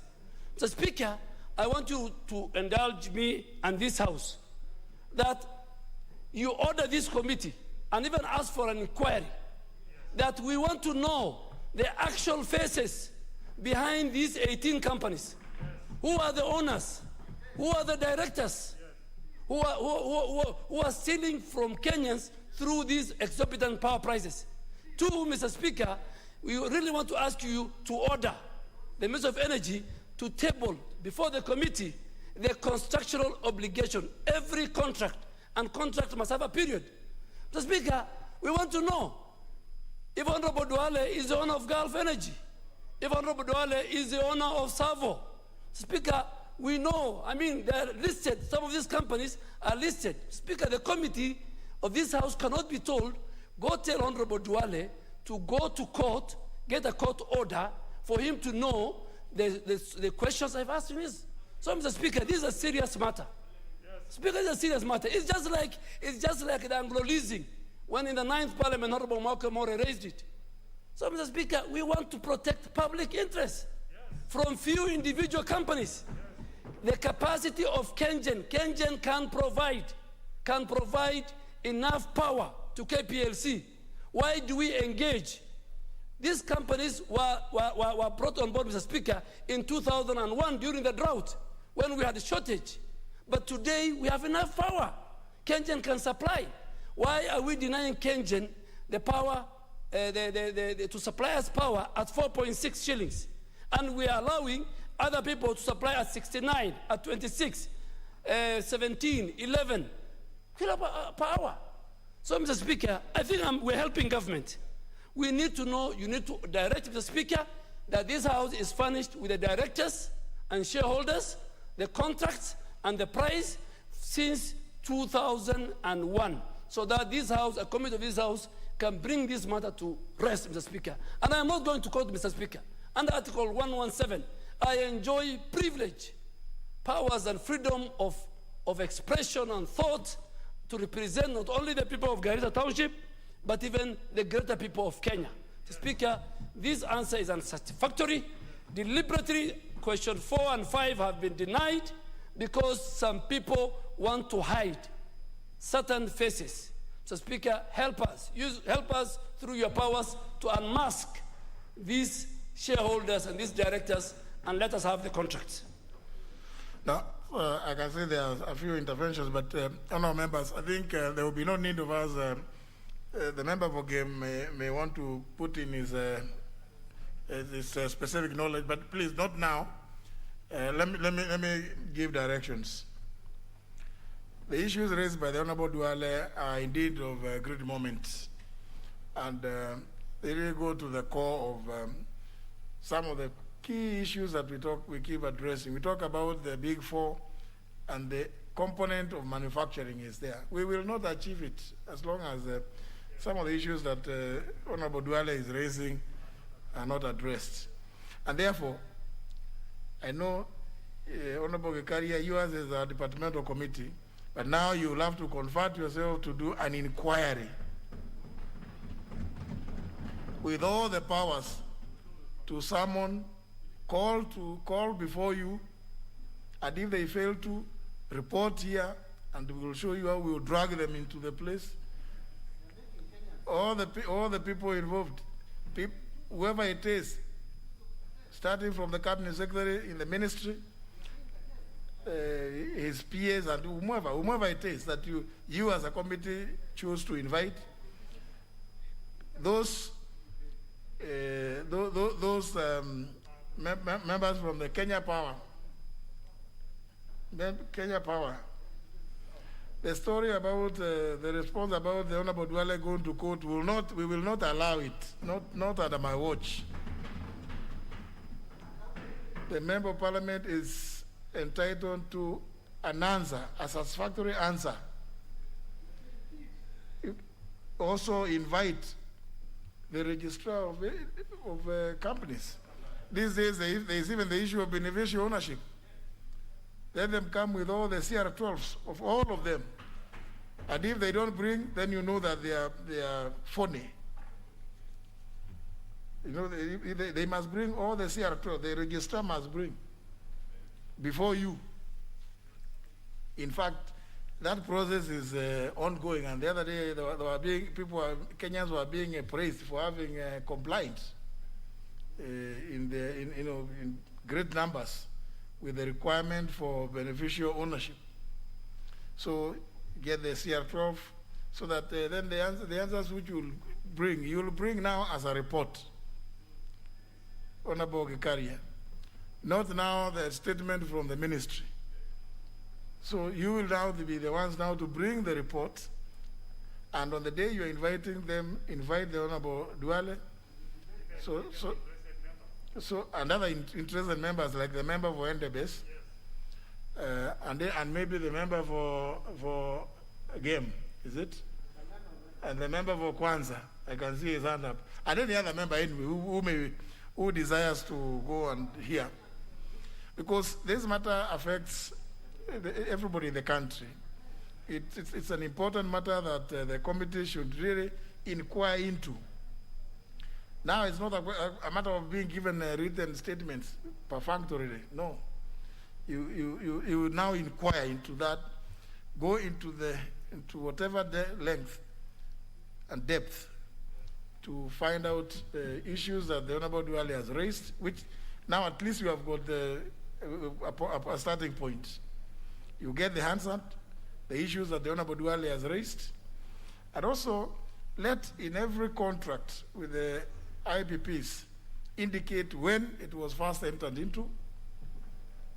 Was it for eternity? Because you know there's a language being used now in the judiciary about eternal clauses. Are these agreed contracts for eternity also? So that we may know. Do they have an expiry date? Even if Kenyans have so much sun, surely there's so much sun today, and there's a lot of power, cheaper power. Why do we continue having such expensive arrangements, contractual arrangements? Because I mean, there must be some point at which some of them may have to exit the scene.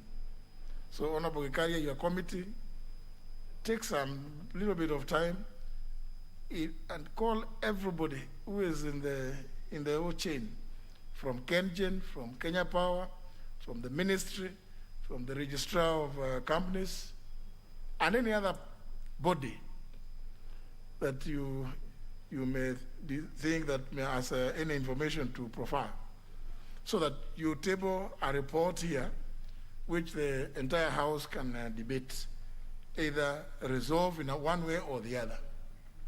So in your report, you should also seek to make recommendations as to what the House, the route, the direction the House should take. So I don't think we don't need to debate it further. I think that should be sufficient. Honorable Gikaria, unless you think there's another issue. Honorable Speaker, I want to thank you for your direction. I will engage the Secretariat and hopefully immediately we'll be able to start an inquiry into this thing. And as a committee, you have also been concerned, so much concerned. But also, Honorable Dwale, through the intervention of the President after appointing the task force, it might unearth, and he gave them, I think, 6 months to be able to have come up with, but that does not stop us from being able to continue with what you have That's given. executive Thank you. driven. Okay. That one will not be brought here. Okay. What you find out, you bring it here. I will. Thank you, Mr. Speaker. Yes. Thank you. Yes. Very well. Now, on this segment, there's a general statement by the leader of the minority party, the Honorable John Bandi. Thank you very much, Mr. Speaker. Mr. Speaker, I stand here indeed with a very heavy heart to convey my condolences to the family, relatives, friends, and of course, the great people of Game constituency, and to pay tribute to a fallen hero who was also a very good friend of mine, a comrade, a political mentor, and a reliable stalwart and member of my party, the Orange Democratic Movement, the late Honorable Washington Jakoyo Mediwo. Mr. Speaker, even adding the article there, late, and following it with the late, it's very difficult for me to pronounce those words before the name Washington Jakoyo Mediwo. Mr. Speaker, I got to learn yesterday that Honorable Mediwo succumbed to heart attack, of course at the age of 54 years. The Honorable Jakoyo, Mr. Speaker, was elected a member of Parliament for the first time in 2002 to represent the people of Game constituency in the National Assembly.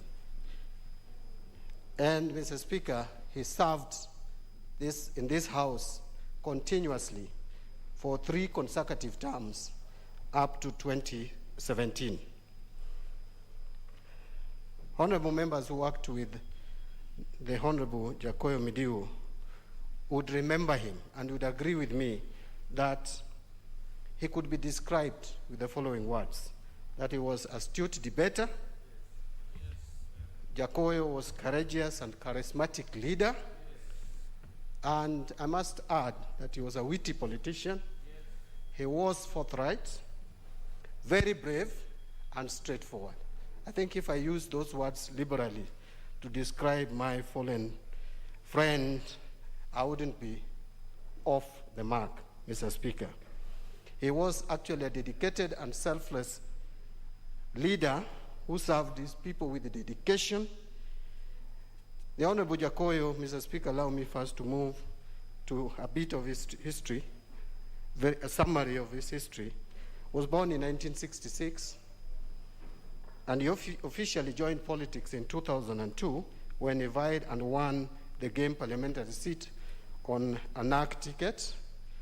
He went on to be re-elected to represent the same people of Game for another 2 terms in 2007 and 2013 under the Orange Democratic Movement. During his time in this House, Mr. Speaker, we'll all remember that Mediwo served in various House committees, but more particularly I want to single out the Departmental Committee on Finance and Trade. He also served in the Joint Committee on Parliamentary Broadcasting and Library. He also served in the House Business Committee by virtue of his position in the leadership of the House. He also served in the Departmental Committee on Defense and Foreign Relations, among others. Mr. Speaker, Jakoyo, I'm being reminded also the catering, which we call Member Services Committee today. Mr. Speaker, the Honorable Jakoyo Mediwo served as the ODM Chief Whip in this House from 2008, January 15th, to 2013. Later on, after being re-elected again for the 3rd time under the new constitution, he served as the first deputy minority leader of the National Assembly of the Republic of Kenya. And we all will remember Jakoyo's contribution. He was sitting around here. Jakoyo was consistently sitting on this row. But yesterday, Mr. Speaker, I think the sun did set and the clouds gathered, and then we got the sad news of his demise, which was sudden. I will tell you it was truly sudden, because on Friday, I had a conversation with the late Washington Jakoyo Mediwo, and we agreed with him that we would meet on Sunday evening to discuss issues ODM. Mr. Speaker, on Saturday, I tried reaching Jakoyo. His phone was going through, but he didn't pick my calls. That was very unusual of Jakoyo Mediwo. Those who have been communicating with him knows that his phone is always on. There's no single time I've ever tried to reach out to Jakoyo Mediwo and his phone is either off or it doesn't pick. If it doesn't pick, he calls you back almost immediately. But it was unusual this time. However, I didn't read much into it, and I didn't expect the sad news of yesterday. But Mr. Speaker, we must accept that we are in a journey. All of us are heading where our departed friend has now crossed over to. Allow me, Mr. Speaker, just to take a few minutes, because I know many of my colleagues will also want to have opportunity to condole and share in their grief of the death of our colleague.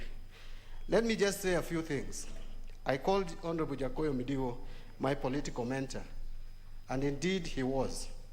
I must confess that I've had 2 political mentors, and both of them are now the late. That is the late Gerald Lutino Kajuang, who started mentoring me into politics before I even came to Parliament. And then Jakoyo Mediwo, who immediately I came in here, gave me opportunity and immediately spotted some potential and put me very close to introduce me to parliamentary procedures and allowed me space to grow. Mr. Speaker, Jakoyo was someone who, I must say, had no jealousy. He was not jealous. He would want you to grow as much as he grew politically. But also very, very open and candid and honest. There was a time, Mr. Speaker, after the death of the late Joshua Ojode in a grisly accident, that his replacement was being discussed in the political corridor.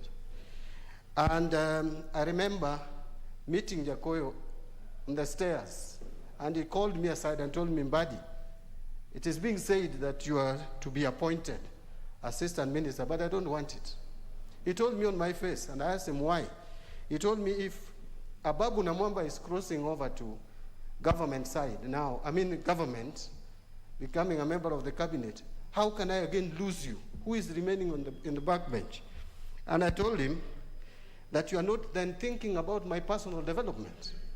You are thinking about the party, but you are not thinking about my personal development.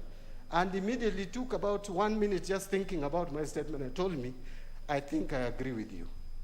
So that is Jakoyo. Other people would go behind your back and start discussing how you should not be appointed. But he first reached out to me and told me, "I don't think you should be appointed assistant minister."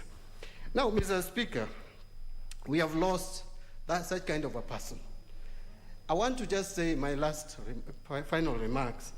I want to quickly conclude that, Mr. Speaker, this is someone who really could trust you once he knows that you have some capacity and competence. I remember one time there was a report that came to this house through the Agriculture Committee that was chaired then by John Mututho.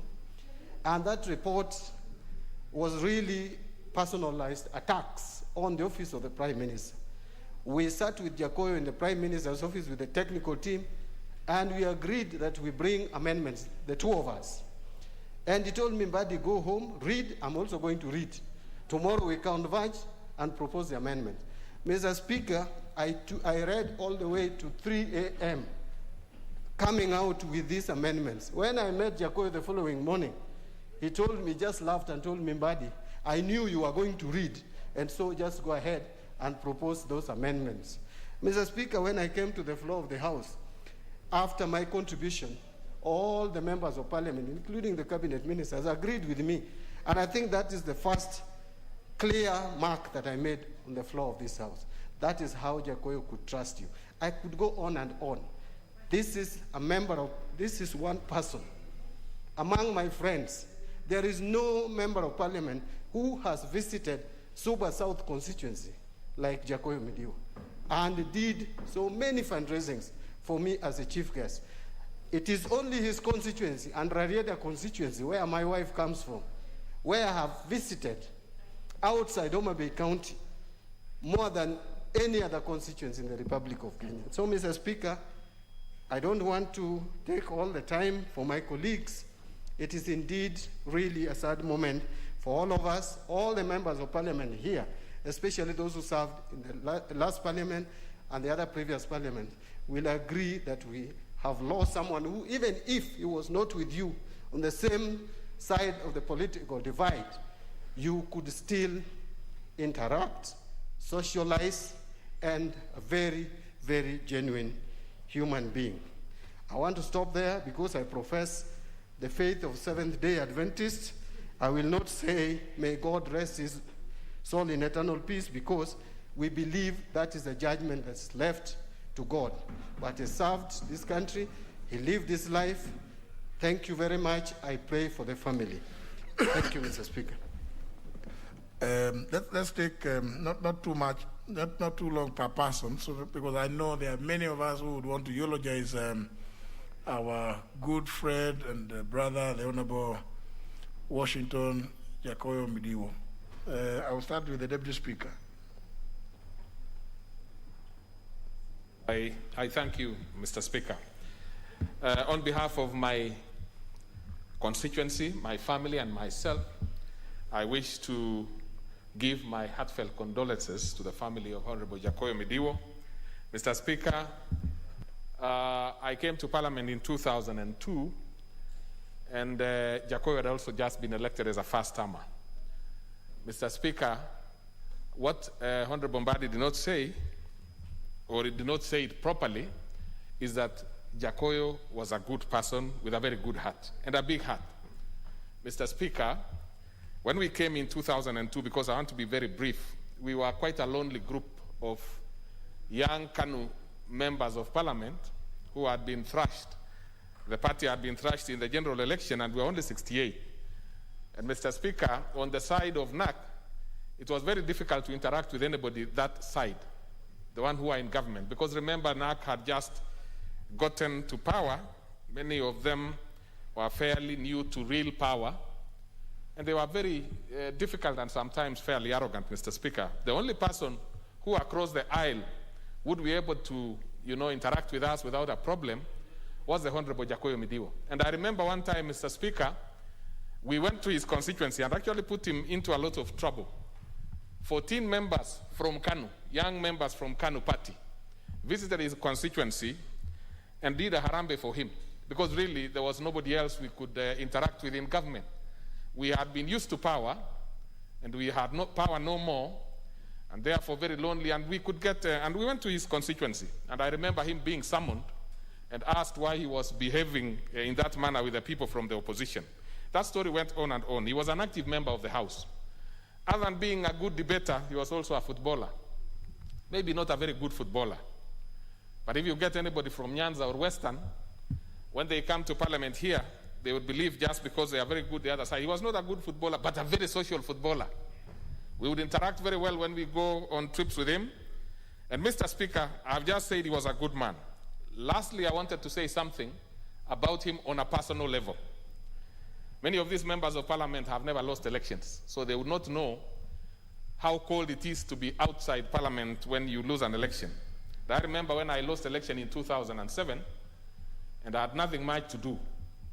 Jacoy Mediwo picked me from somewhere and gave me an advice on what I could do and make my life useful during that difficult period. And Mr. Speaker, I was not ready with all the papers that were required. And he personally, because he was a whip and had some control here and there, he was able to wait for me to do those things that I did. I will not say what it was then, but Mr. Speaker, part of what sustained me outside this parliament for 5 years is as a result of Honorable Jacoyo Mediwo. And that is what I really wanted to stand and say.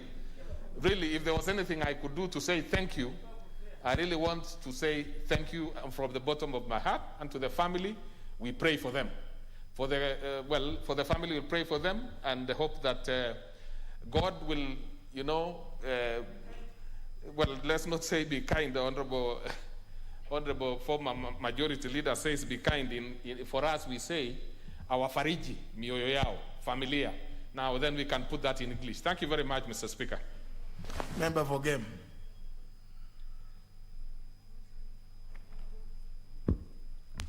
Mr. Speaker, sir, I would like to thank you for giving me this opportunity to send my message of condolence and that of the good people of Game following the sudden and untimely demise of our former Member of Parliament, my friend and brother, Washington Jacoyo Mediwo. As history would have it, I had a conversation with Jacoyo Mediwo on Friday at 6 p.m. And that conversation was around telling him sorry for the demise of his sister, elder sister Juliana. And I asked him, where do I send my donation?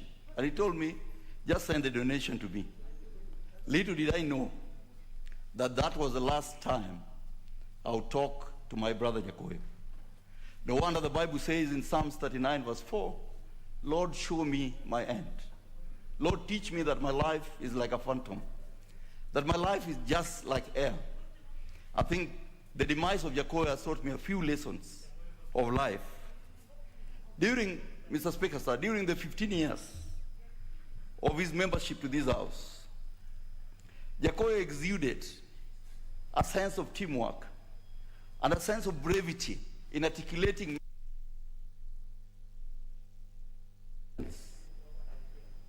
He'll be remembered as a man who dedicated himself to serving the people of Game, and a man who had fidelity to the truth. Mr. Speaker, sir, when he was in line of duty, Jacoyo ensured that he was indeed the man in the arena. His face marred with sweat and dust most of the time, in attempts to ensure that we, the people of Game, got what we deserved and what was rightfully ours. In his oversight role, he'll be remembered as a man who was brave when he was tackling on issues. In his representation role, we, the people of Game, will remember him for standing for what was right for the people of Game. Mr. Speaker, sir, the Honorable Jacoyo Mediwo, while serving as a deputy minority leader in this House, he helped consolidate the members of the opposition and led them as a solid and shaken House that could hold the government to check.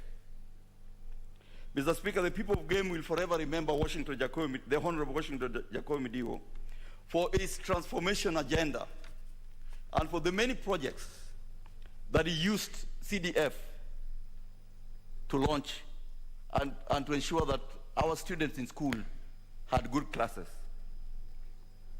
Mr. Speaker, sir, on my personal encounter with my predecessor, I remember with a lot of nostalgia the many moments that we met with Jacoyo, and we joked about our competition.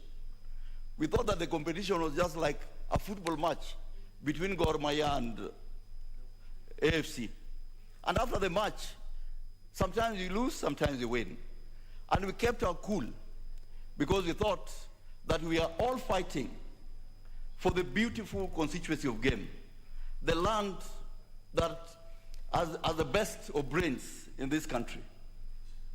Mr. Speaker, sir, let me take this opportunity to convey sincere condolences to the family of Jacoyo and the entire people of Game, and the friends and the loved ones of Jacoyo, for the loss that we have encountered in his demise. We wish to assure their family, the family of Jakoyo, that we are together with them in this and that we are praying for God's mercy and grace upon them during this difficult moment. Mr. Speaker, as I conclude, I wish to request the honorable members to keep the family of our fallen brother and the people of Game in prayers as we come to terms with the loss of the member of Game who was a man that we'll never forget for the works, for his deliberations, for his brevity, and for investing in many of his friends. Jakoyo is one of those honorable members who spent time with the ordinary people at home. He invested in his network, and he had a huge network. I'll forever remember Washington Jakoyo Mediwo for his steadfastness, for being a true person. When he didn't like something, he said it as it were. And I remember for the last 2 years that he was talking in funerals in Game and meeting people, he told them Game can only have one MP. He can only have 2. And for that, I'll remember him for the rest of my life, and I will do anything possible to ensure that we give him a peaceful send-off. The Bible reminds me on Revelation 21, and I saw a new heaven and a new earth. Because the old one passed away, we look forward that when our day comes, we'll meet him in heaven. Thank you.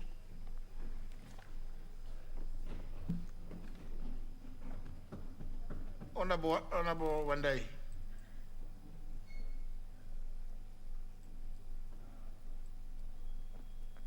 Is your card is not showing. Honorable Speaker, okay, thank you very much. If you allow me to just again remove my mask, because I'm referring some notes on my phone. Mr. Speaker, let me join my colleagues. Yeah, I've asked for permission from the Speaker to refer to my notes on my phone. But if you insist, I'll try to persevere. Okay. Honorable Speaker, let me join my colleagues in passing my deep felt condolences to the family of my friend Jakoyo Mediwo. Mr. Speaker, I came to know Jakoyo Mediwo when he was serving his first term in this parliament. Mr. Speaker, at that time, I was working for British American Tobacco. And there was a project I was implementing in his constituency, a CSR project. And that's how I came to meet him, the Speaker. And from that first encounter, I learned one or two things. One of which was that a member of parliament should not just sit back and wait for the so-called development to be brought by the government. That a member of parliament must go out of his way to create networks. That was a very valuable lesson I learned from Honorable Jakoyo. So, Speaker, come 2013, when I was running to be member of parliament, Jakoyo stood by me from day one up to the last moment. And I remember very well at that time, I was still undertaking an assignment in Kampala, Mr. Speaker. And even after I had won nominations in ODM in Ugunja, Mr. Speaker, and I came to Nairobi to look for my certificate of nomination from the party, it was delayed. So I went back to Kampala. And so when the certificate was ready, Jakoyo called me that I have a certificate with me. And I want you to come and pick it from me, lest somebody play mischief. So I had to fly back from Entebbe to Nairobi, and he gave me the certificate of myself and my MCAs. That is Jakoyo. Because he thought that if he didn't do so, he could create room for some mischief. Mr. Speaker, in the 11th Parliament, we as the Code Coalition, most of us, had wanted Jakoyo to be the leader of minority, Mr. Speaker, because we had seen the capacity in him. But of course, because of the dynamics of coalition, it didn't happen, and he became a deputy instead. But even as a deputy, Mr. Speaker, Jakoyo performed exemplarily well. It's for sure that Jakoyo's leadership was exemplary in this House. And it's a lesson for most of us who are new in this Parliament, Mr. Speaker. Fast forward, as I conclude, Mr. Speaker. When Jakoyo lost the election of 2017, when Jakoyo did not make it back to this House in 2017, Mr. Speaker, I must confirm and confess that it is me among very other few people who remain close to him. And in fact, in the period between that time and now that he has left us, he has been to my constituency countless number of times. Countless number of times. I remember speaking to Jakoyo last on Saturday, last week, in the evening. I think 1 or 2 days before he passed on phone. Again about the demise of his sister, his elder sister. I didn't know that I would be speaking with him for the last time, but he was still very, very confident as a man who was always sure of himself. Finally, Mr. Speaker, we all know that Jakoyo ran in 2017 election as an independent candidate in game. And when the elections were concluded, as I've said, I took it upon myself to initiate the process of bringing back Jakoyo to ODM in my other capacity in the party. And I must say I was successful in organizing his comeback and even a ceremony for him to be received back by BAM at Chungwa House. Of course, an initiative that didn't please very many people, Mr. Speaker. Mr. Speaker, to cut the story short, I want us to give our departed brother the most befitting send-off and to take home the lessons we have learned from his life as a politician and as a father and as a brother and as a son, Mr. Speaker. Mr. Speaker, there are very, very many people who have passed through this parliament and who will pass through this parliament, but will never leave the mark of the magnitude that Jakoyo has left. There are people who have been in this parliament even more times, more terms, but they have not left the kind of legacy that Jakoyo has left. So may God Almighty rest his soul in eternal peace. Thank you. Honorable Ochieng. There is a problem, I think, around that area. There is a problem around that area. Oh, I got it here. Thank you so much, Mr. Speaker. Mr. Speaker, with a very heavy heart, Mr. Speaker, I can't believe that I'm standing here this afternoon, evening, to talk about the Honorable Jakoyo Mediwo Aka Otada. Mr. Speaker, in the last campaign, we used to call him Otada ×4. Mr. Speaker, it is so saddening that it is now being called the late Jakoyo Mediwo. I believe that one day, even death will die. The Speaker, Jakoyo was so friendly, so honest, so forthright, Mr. Speaker. As Mr. Speaker, in 2012, when I was running to be MP for Uganda, and he met me at the airport, and I was fighting that time with my current senator about whether I should be MP or not, because the senator and I come from the same ward. He told the senator, this young man has been fighting for so long to be MP. He's done so many things. Why are you fighting him? The Speaker, he even left a glass of alcohol on the table at the intercom when it became apparent that I had won the nomination and I wasn't being given the ticket for the ODM. The Speaker, he the one who advised me to go to court after the ticket was given to somebody else. I finally got the ticket, Mr. Speaker. Jakoyo was so generous, not just with what he had, Mr. Speaker, but with words and advice. Mr. Speaker, he was such a good mentor. He would tell you that I know you are hard-headed, but this is the right thing to do. Mr. Speaker, if I may joke about it, so he told me, that, David, you're a young man joining politics, and you know that as a young man, you're going to have so many girls around you, you know? So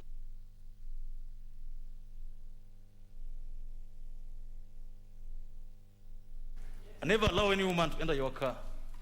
So Speaker, I've never allowed any lady to enter my car in my constituency. Apart my wife is not any other woman. Because he could advise you on how to navigate your way through service and through serving, even in this house. My joining of the circle was because of Jakoyo. He told you that, you know, you're going to spend money around here, but when the day comes for the elections, you won't have much. So make sure that you go to the circle. Mr. Speaker, Jakoyo cared. So 3 weeks ago, Mr. Speaker, less than 3 weeks ago, on 30th of last month, Mr. Speaker, when the President came to Siaya County, Speaker, I shed a tear. When a member of Parliament who had served for 3 terms, not just ordinary member, but up to a whip, Mr. Speaker, was being blocked from entering where the President was. He was being told you can't enter because you're a former member of Parliament. 3 weeks ago, Mr. Speaker, on 30th, on Sunday, in his constituency, not anywhere else, to launch projects that I'm so sure he was part of lobbying for. But the police and some guards, Mr. Speaker, it was so disheartening. And Mr. Speaker, as we discuss, for example, how to ensure that the former Prime Minister, the former Speaker, the former Minister have worked, Mr. Speaker, if a member serves here for 3 terms consecutive, Mr. Speaker, there must be a way to deal with it. We must ensure that, Mr. Speaker, as a House, we pass some laws that ensure that, because you cannot then leave Parliament after 3 years and they can just play with you willy-nilly. Mr. Speaker, I was so disheartened, Mr. Speaker. A person of Jakoyo's stature, Mr. Speaker, a person who personified debate. Mr. Speaker, when he rose to speak, and I was in this house last term, everybody here would keep quiet because they knew that he would speak sense. Mr. Speaker, he knew how to navigate his way across the aisle. And he taught some of us how to navigate living in Parliament. Speaker, like the Honorable Deputy Speaker said, Mr. Speaker, Jakoyo will tell you that the reason you're going to sports is not that you're going to be a good player or you're going to be a good footballer. You didn't come here to do football, but you must ensure that you go to sports, that you socialize. You know people. You can understand how members react to different situations, Mr. Speaker. Mr. Speaker, Jakoyo was such a loyal human being to his friends. To the fact and to the effect that, Mr. Speaker, and I spoke about it, in the last elections when he lost, I'm certain, and I'm saying to Honorable Elisha here, that were it not that Jakoyo did not support Honorable Gumbo for governorship of Siaya, Jakoyo would be in this Parliament as MP. But he said that if ODM is not giving Gumbo his ticket, he will not take the ODM ticket. He was so loyal to his friends. Mr. Speaker, as we mourn Jakoyo, I would like this Parliament to just have one thing in mind. That even as we do our things, let's mentor people who are going to come to this Parliament. We are not going to be here forever. Let's give them hope. Let's tell them that Parliament is the best place to be in terms of guiding this House. And he believed in the authority and the capacity of Parliament to solve people's problems. He believed in that so much. There's nothing the Jakoyo saw that he would not go into this follow of the House. Mr. Speaker, I want to say sorry to the family. They are family friends to us. We'll pray with them, and we hope that God will give them peace, God will give them courage, and God will comfort them. I'm not afraid to say that may the Lord rest his peace in his soul in eternal peace, Mr. Speaker. Thank you. Could we try to to be a bit brief, so that, because I know there are so many of us who have a moment or so with the Honorable Jakoyo, and so that we can, because you also know the business that is before us. But I think it's only fair and befitting that we allow as many of us to say something. Honorable Kimunya.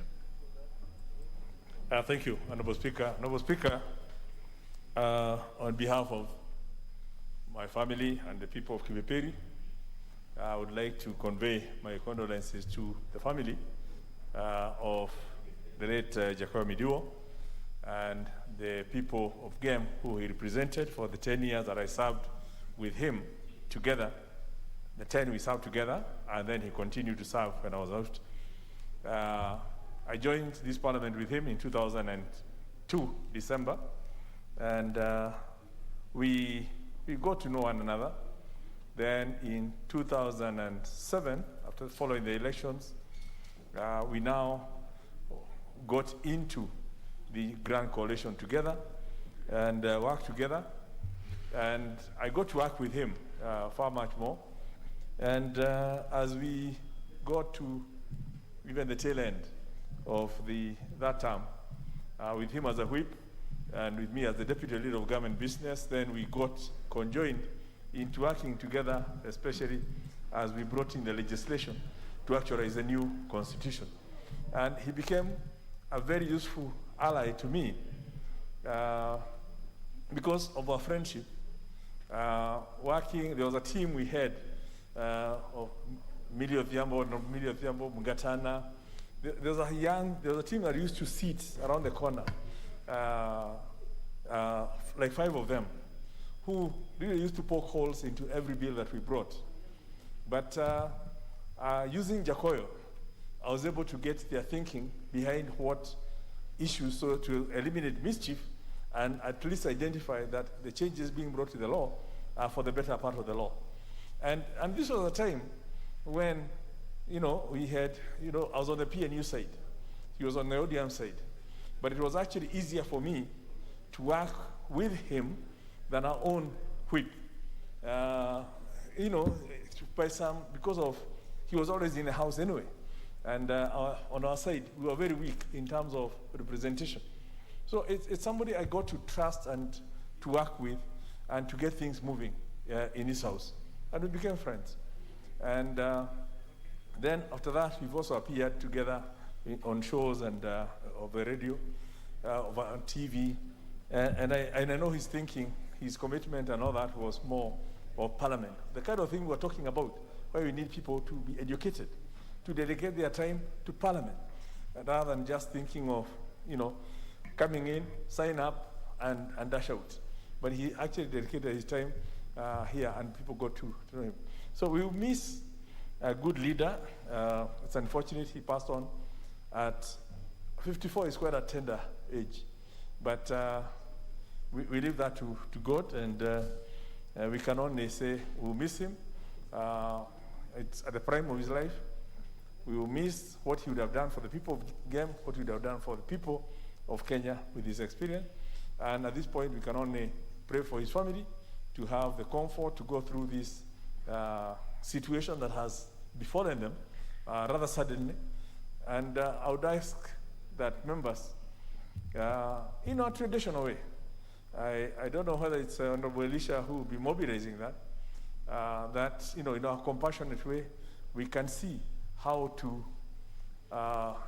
join the family in giving him a befitting send-off. As I'm thinking of, as the MP, obviously working with the leader of the minority party, you guide us into how members can participate in helping the family to overcome the financial burden associated with, as we pray for them to overcome the grief, that one does not complicate the other. And also as part of our contribution to sending our colleague off. So with those words, I really want to say once again, it's a loss to all of us, and especially for the family, people of Gem. the Kenyan nation, people who used to listen to him every Monday. I think he was appearing on a TV show every Monday and almost every day.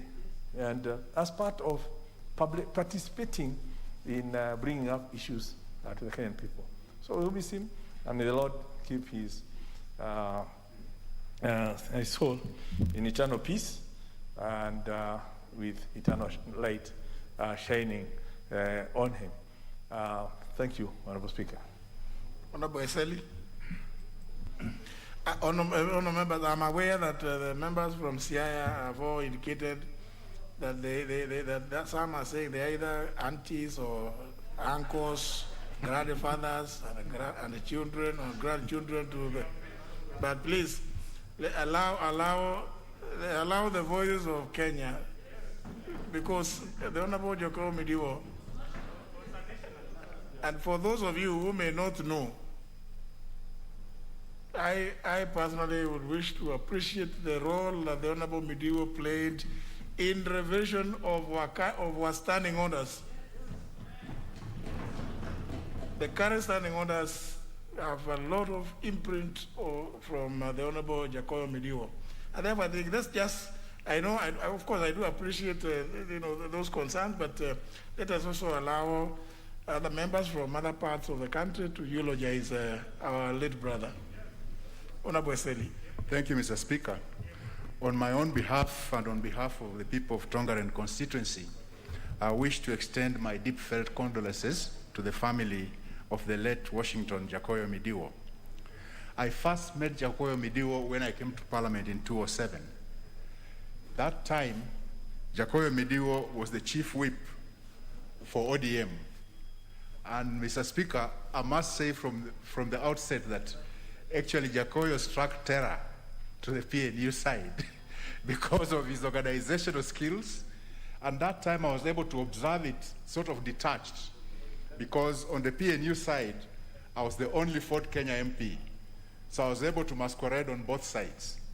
And I observed that Jacoyo's organizational skills made the ODM team so formidable that to counter them effectively, the PNU side had to go an extra mile. And he was so persistent and so insistent about what he believed in. And this made it very difficult for the other side to be able to counter what he was doing. Mr. Speaker, that said, he was also a very friendly person. In that, in the evening, in the members' lounge, you could always have a drink with him and have a chat with him, and he had a lot of advice for those of us who had just come into Parliament as to how to make your mark in Parliament, how to actually read research about bills and things like those.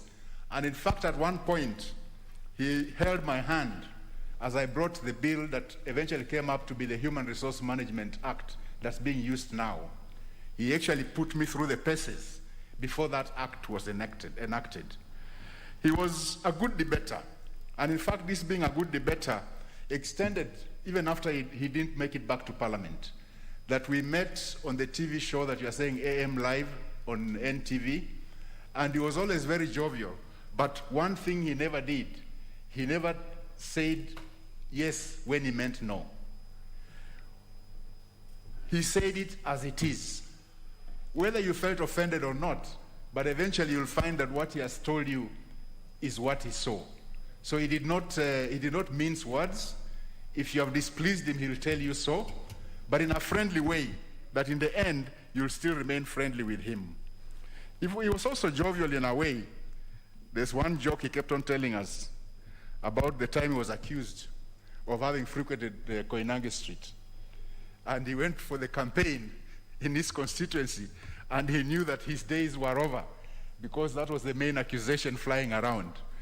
Then somebody just stood up and said, Jacoyo is the man because he's not running after men, he's running after women. So he's not a gay. And that changed the mood, and Jacoyo made it back to Parliament. He kept on telling that joke. He had his own way of saying that joke, and he would make all of us laugh in the members' lounge. After he left Parliament, I've interacted with him several times, and he has remained hopeful and always encouraging to those of us who are his friends. May his soul rest in eternal peace. Honorable Pukose. Thank you, Honorable Speaker. Honorable Speaker, on behalf of the great people of Endebess and my family, I want to send my message of condolence to the family and the people of Game following the death of Honorable Washington Chako Mediwo. Honorable Speaker, Honorable Jakoyo used to sit on the other side there in the last parliament, and I was also a member with him in the Committee of Health and Catering. Honorable Speaker, Honorable Jakoyo Mediwo contributed to the changing of health and catering to the facility and services. He's actually the one who contributed a lot when we met and we were able to discuss and agree that this is supposed to be for facilities and services for members. Even went further, this committee is supposed to have even oversighted the Parliamentary Service Commission, actually, because there is no committee that oversights Parliamentary Service Commission. It is supposed to be the Facility and Services Committee that should oversight Parliamentary Service Commission. Even their budget, they should be able to present that. That is actually the Jakoyo that I know. Honorable Speaker, when the President visited Siaya, and Honorable Jakoyo, I read in the papers that he was denied entry into the Bondo Water Services, which the President was opening. I think that was a very sad moment. And I think those who did that, I think they should be ashamed of themselves. Because honorable members, whether you've been, so long as you've been here in Parliament, you've served your time, but you must be respected.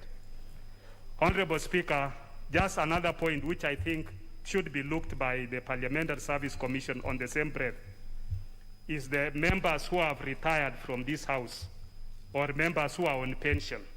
Their health cover should also be looked into, because you find that there are members who have not used even their health cover for all the period which they have been here in Parliament.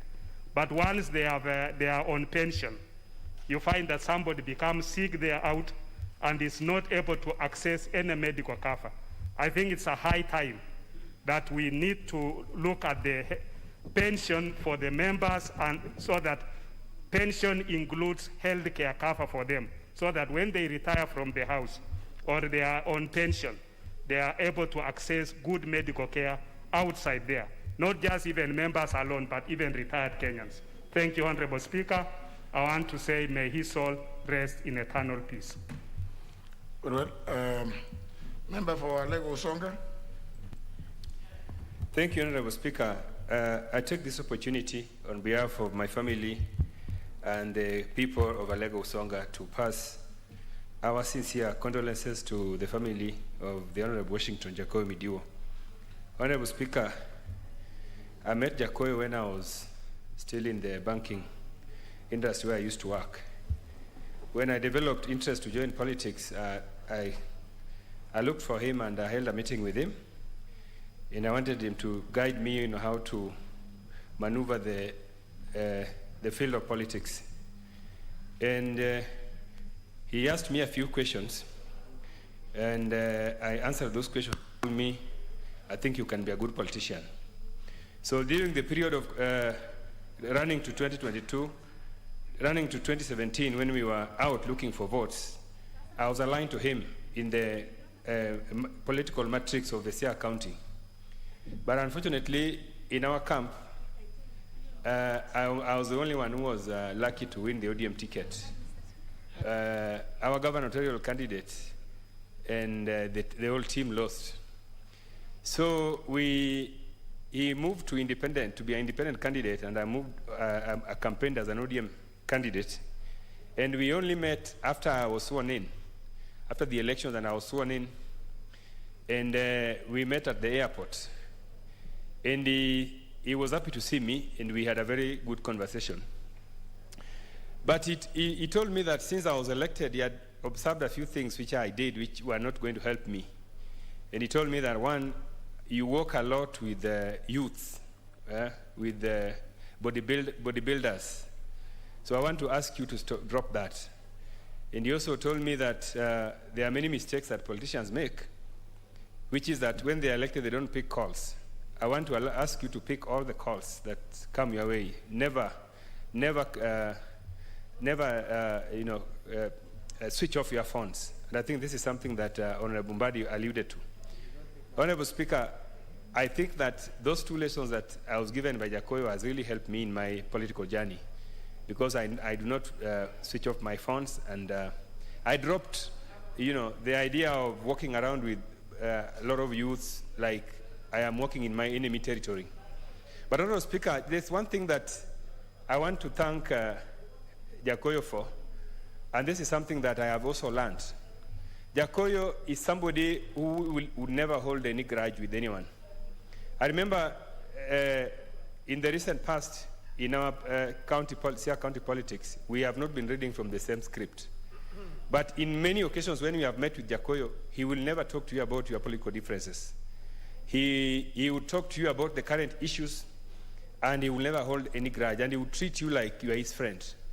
I think that I said yesterday, Honorable Speaker, when we received the news of his demise, that for us as a county, we have lost a progressive leader, a formidable leader.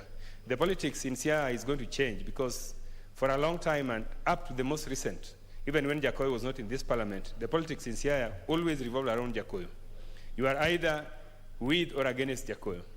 And I think for us as young leaders, I want to say that there's a lot that we have learned from Jakoyo around his political life, around the way he handled his issues, around his boldness, around the fact that Jakoyo is somebody who will always, take a position, irrespective of whether that position is against the party or against the establishment. It is something that I think we are going to learn for a long time in our region. We really do not have such politicians like Jakoyo. And therefore, even as we mourn, I want to call upon our people to learn something about Jakoyo. And as the MP who represents his uncles, because his mother comes from my constituency, the family has had a lot. Recently, we lost his uncle. We have lost his sister, who is also married in my constituency. And now we have lost the late Honorable Jakoyo Mediwo. We know that these deaths have come in many deaths in a span of just 2 weeks. We know that it is very painful. And I want to thank Honorable Kimunya for urging members to stand with the family of the late. May the Almighty God rest the soul of the Honorable Jakoyo Mediwo in eternal peace. As I give another member, I just want to remind the House that, and Kenyans in general, those who enjoy consumer protection laws, that the Honorable Jakoyo Mediwo was the architect of that law. And in fact, the provisions in our standing orders requiring that when a member is being discharged, that he should be given an opportunity. You write to the member, you must warn the member that you're about to discharge them. Give him an opportunity, or her an opportunity, to present his or her case.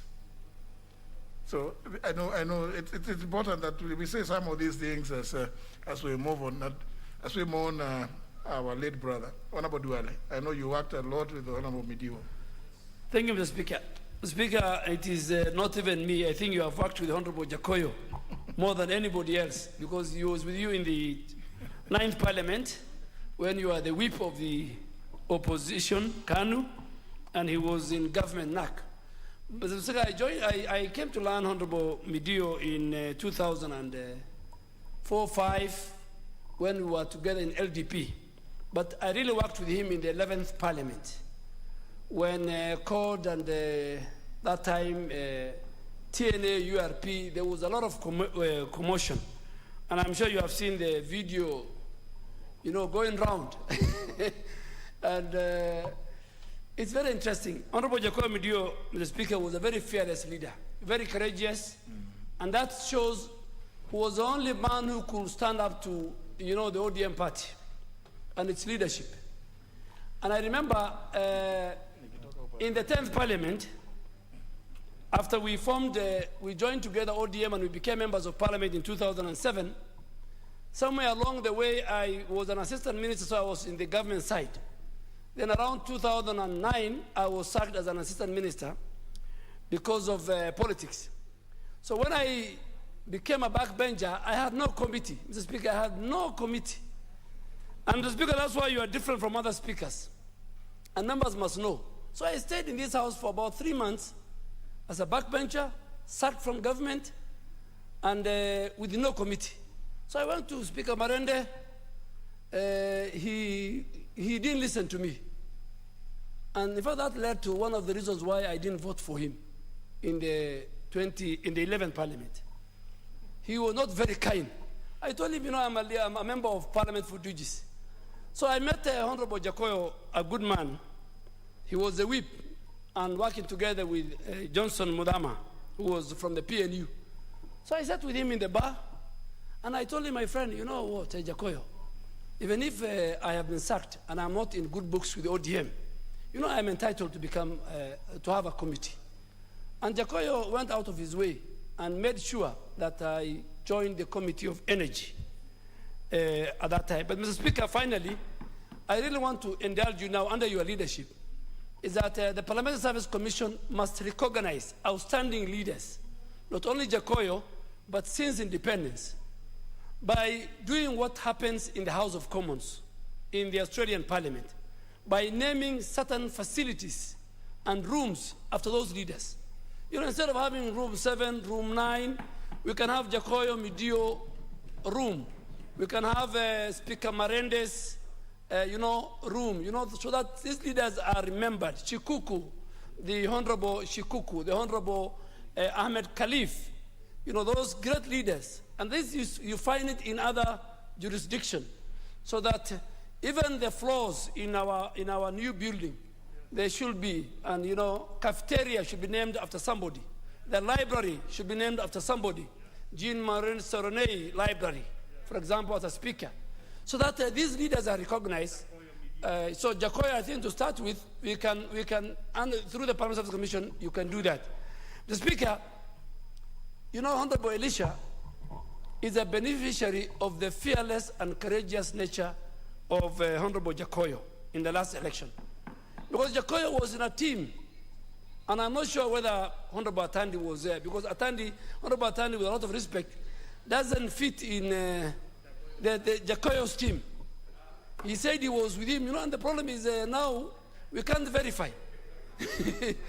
But Ochieng, these are the people who are with Jakoyo. And at one time during the election, just to conclude, I sat with Jakoyo because we were very good friends, particularly the 11th Parliament. Jakoyo will say no, and we agree with him by the time we're entering the chamber. And I'll agree with him, I'll tell him, you are the opposition leader, you are the minority leader with Honorable Nyanze, take your position, I'll take my position, we'll see the numbers. At times we agree, this is of national interest, let us do a bipartisan. So by the time I'm coming to the chamber, I knew the position of Jakoyo, and he knows my position.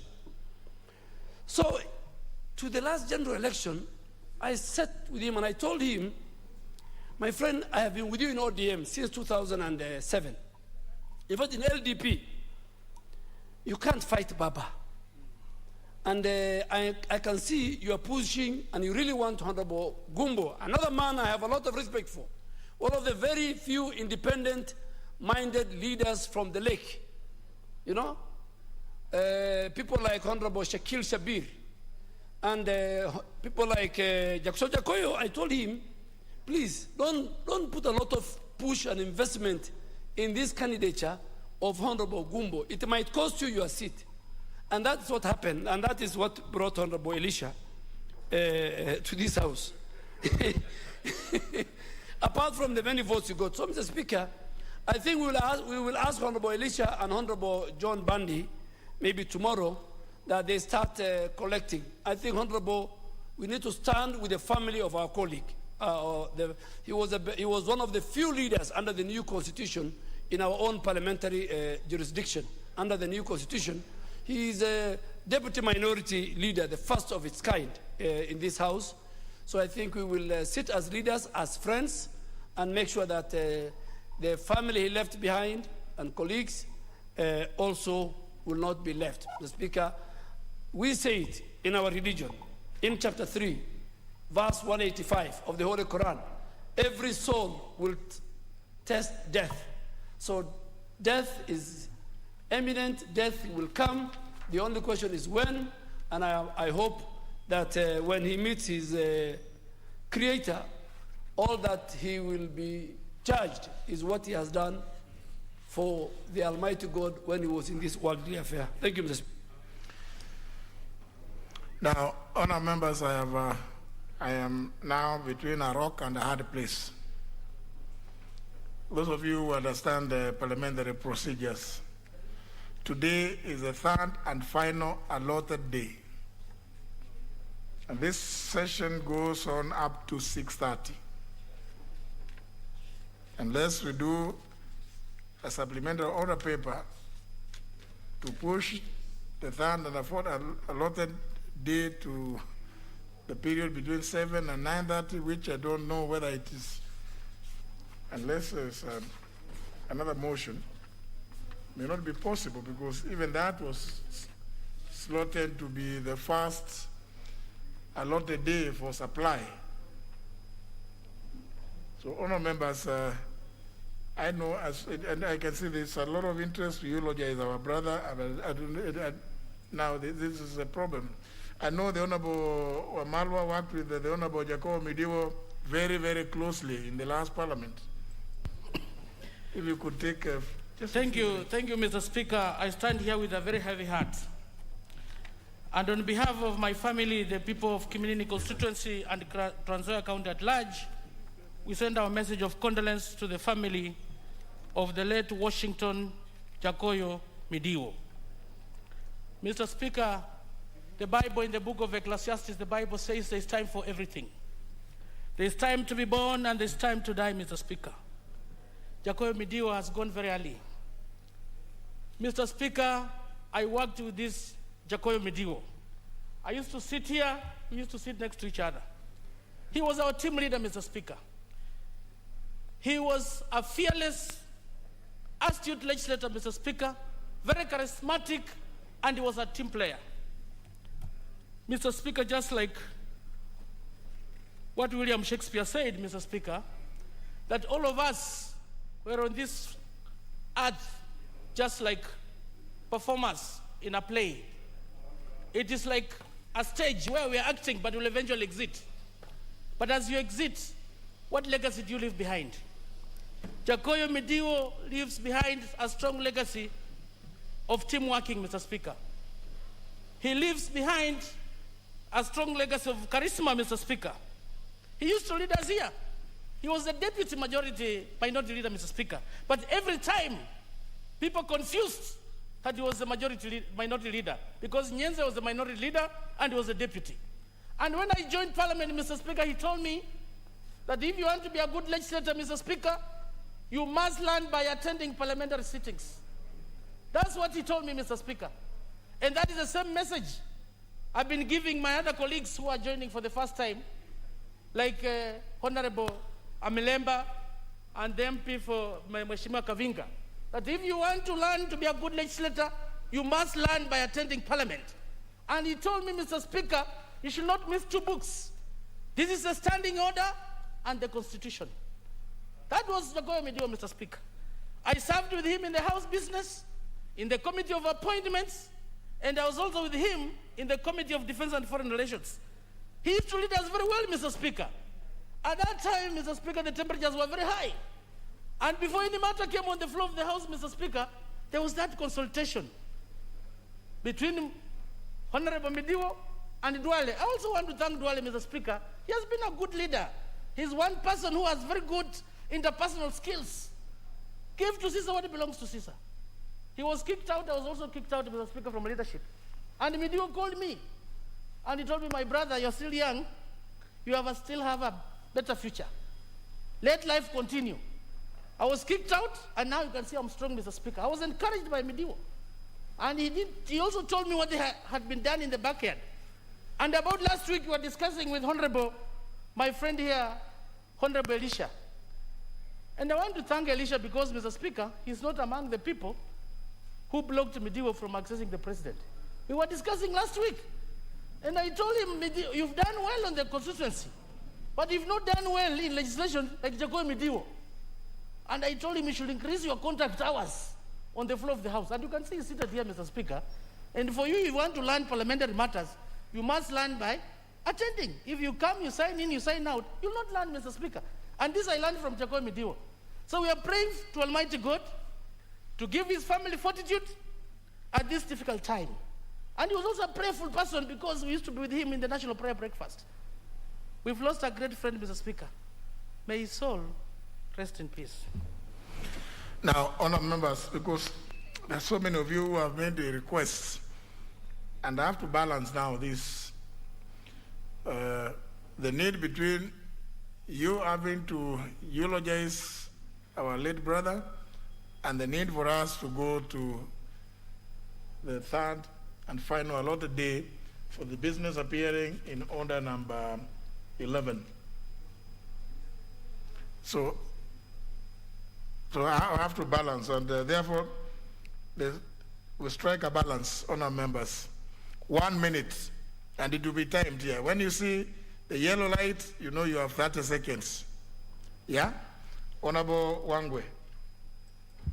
Thank you, Honorable Speaker. I'll take 1 minute. Honorable Speaker, on behalf of the people of Navaholo and that of my own behalf, allow me, Honorable Speaker, to pass my sincere condolences to the family of the late Jacoy Mediwo, Washington. Honorable Speaker, Honorable Jacoy made a statement here which I would want to remember during the security bill. He did caution us. I was a first-time MP, and he did caution us and said, make laws that are for posterity. Make laws that will favor you when you are out of government and when you are in government. Honorable Speaker, that statement leaves me always. When I'm a majority whip, Honorable Speaker, I'm able to extend my service to those on the minority side without, Honorable Speaker, considering that they are the minority side and this is the majority side. We serve one government and we serve one parliament. Thank you, Honorable Speaker. May God rest his soul in eternity. Member for Migori County. Thank you very much, Mr. Speaker, for this opportunity.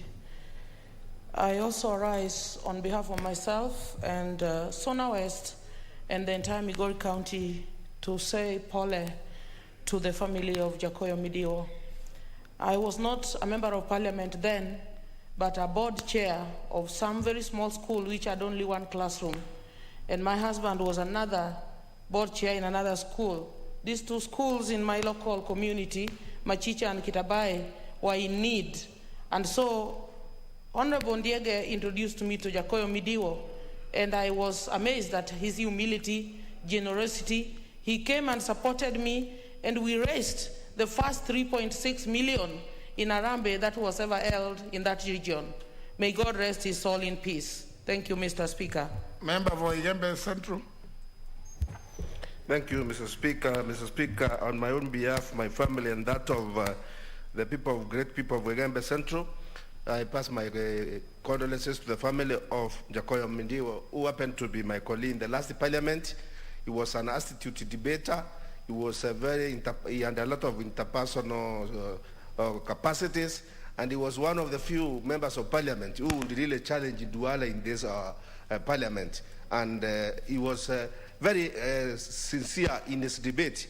And also, when he meant to oppose something, he opposed it with a lot of reason and with a lot of caution. And if he had to appreciate anything, he did it so in the same measure.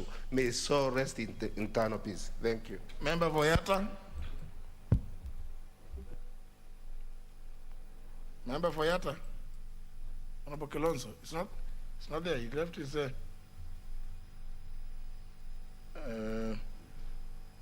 member for Emuhaya. Thank you, Honorable Speaker. I take this opportunity to also pass my condolences as myself, Mboko Milemba, and the people of Emuhaya. We are his neighbors, and I call him uncle because my mother came from where his home is. We had a chance of visiting him, and I agree with Honorable Amalwa. He told me to sit in Parliament. He told me not to be walking out and bouncing. He told me that's the most important thing when you're in Parliament. And we had wanted to change him from ODM to ANC that time. I went with my party leader. We were unable, but that is it. May the Lord rest his soul in peace. Member for Murang'a County. Thank you, Mr. Speaker. I join my colleagues in eulogizing my friend, Honorable Jacob Mediwo. He was a friend and also a person whom I met in this house, was very clean-hearted, a good debater. And today, Honorable Duale has confirmed my worries then, that because I used to see that they used to collude, both of them, though they were on different sides.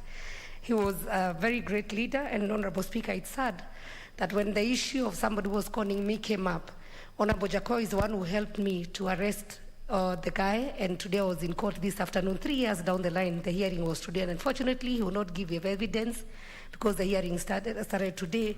But I'll say I've lost a friend, a great leader, and may he rest in peace. Member for Siaya County.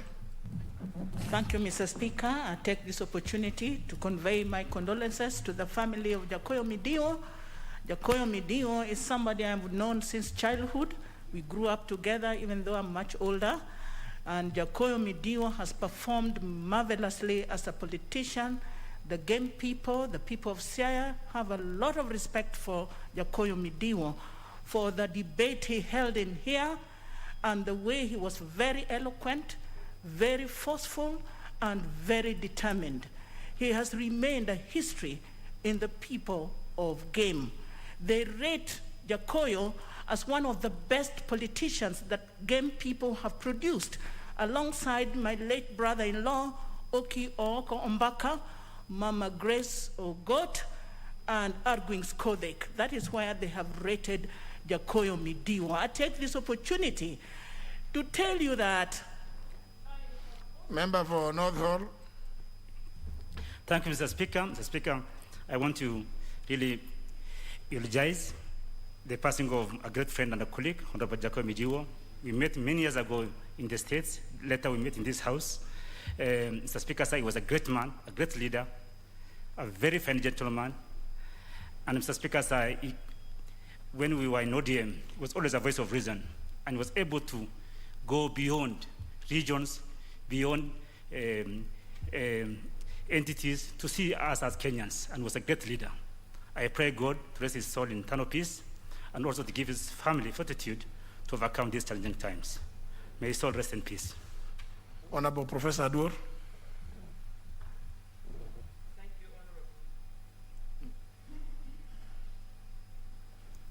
Thank you, Honorable Speaker. As I eulogize Jacob, I want to say not just charisma, but heart set. Honorable Speaker, I want to say that Jacob Otada ×4, solid, bold, courageous. Honorable Speaker, Kenya right now needs not just politicians, but leaders. And Jacob Mediwo is a clear example as we listen not only to what is being said here, Honorable Speaker, but even to what right from the referendum through to the Constitution, even to BBI. Jacob Mediwo speaks the truth, speaks for Kenya, speaks boldly. May his soul rest in peace. Honorable Gikaria. Nashukuru sana Mheshimiwa Spika. Niongee tu kwa niaba yangu, familia na watu ya Nakuru Town East Constituency kuleta rambirambi kwa familia na jamaa za ndugu yangu Jacob Mediwo ambaye tulijuana katika bunge ya 11. Na niseme Jacob kwa yale mambo ambayo alifanya wakati ule, alitufunza mengi sana wakati alipokuwa akifanya debate. Na sana sana Speaker, Jacob alikuwa ni mtu ambaye alikuwa informed sana. Tulikuwa tunamheshimu Bwana Duale, lakini ile information Duale alikuwa nayo, Jacob had always an answer for that, and I respected Jacob for ile mambo ambayo alikuwa akitoa wakati ule ya kuweza kutupatia kama wageni katika bunge hili kuweza kuweka miswada hasa, na alikuwa akiniambia vile alishirikia katika ile kupitisha constitution ya 2010. Honorable Shakil Shabir. Thank you. I want to eulogize my dear brother, Jacob Mediwo. He was a very, very strong person and a great support. but as the chairman of APNAC, he was one of our strongest fighters for corruption. I remember, Mr. Chair, that Jacoyo Mediwo, Isaac Maura, and myself stopped the Prime Minister of Malaysia in 2015 from opening the anti-corruption workshop. Up to date, Mr. Chair, Mr. Speaker, sir, the Malaysians still remember that particular event. Jacoyo was fearless, and he was very much a fighter against corruption. Thank you. Honorable Aluke. Thank you, Mr. Speaker. Thank you for giving me a chance also to give my condolences to the family of Honorable Jacoyo Mediwo. I knew Jacoyo Mediwo, Honorable Speaker, in the 11th Parliament, and he was a forthright member of Parliament, Mr. Speaker. He was very versatile when he was on the floor of the House, Mr. Speaker. Jacoyo was friendly to everybody, to all members of Parliament, Mr. Speaker, during his time as a member of Parliament. He was a team player, Mr. Speaker, and he will share his thoughts with others, like us during that time when we were still young in this House, Mr. Speaker.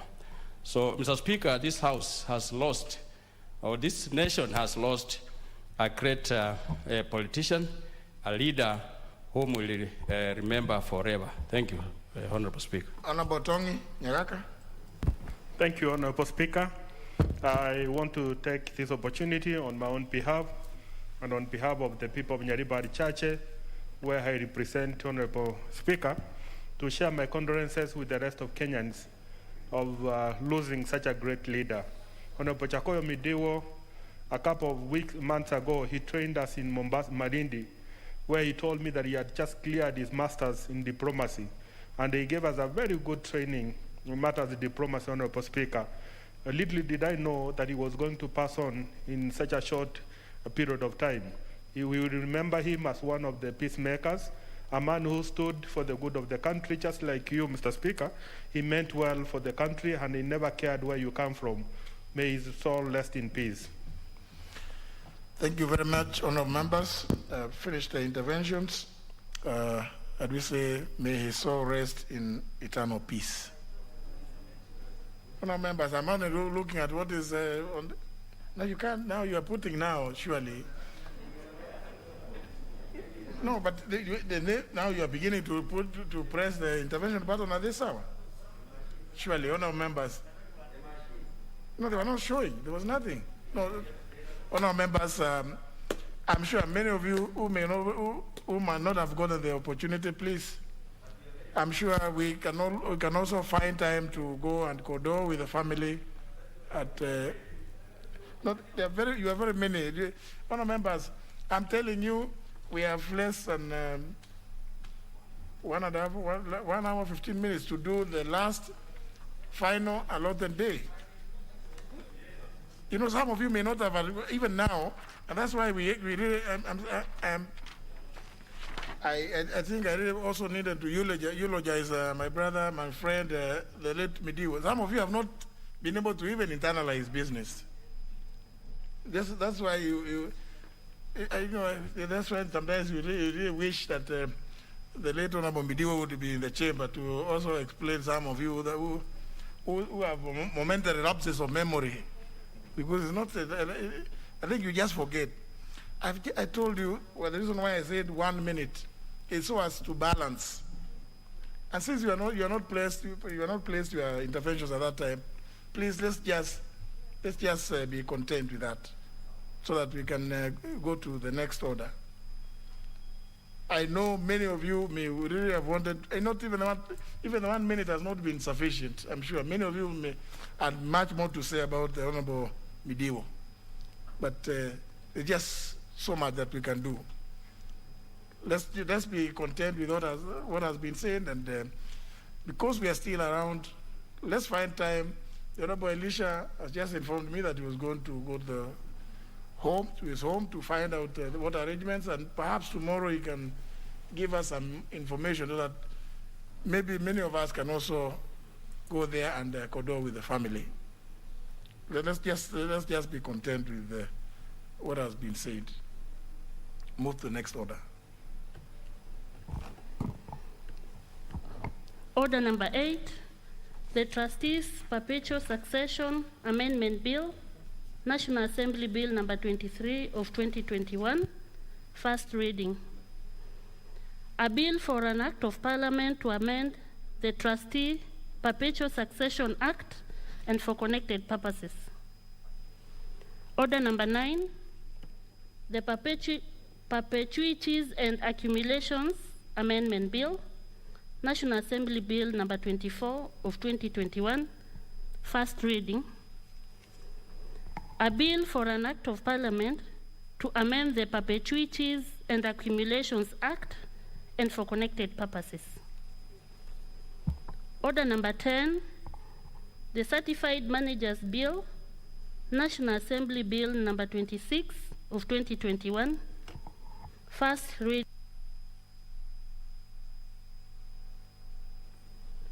A bill for an act of Parliament to establish the Institute of Certified Managers, to provide for the registration and regulation of the standards and practice of the profession, and for connected purposes. Order number 11, motion, consideration of the budget estimates for the financial year 2021-2022, general debate, third and final allotted day. Well, the Honorable Shinali was on the floor and has a balance of 8 minutes.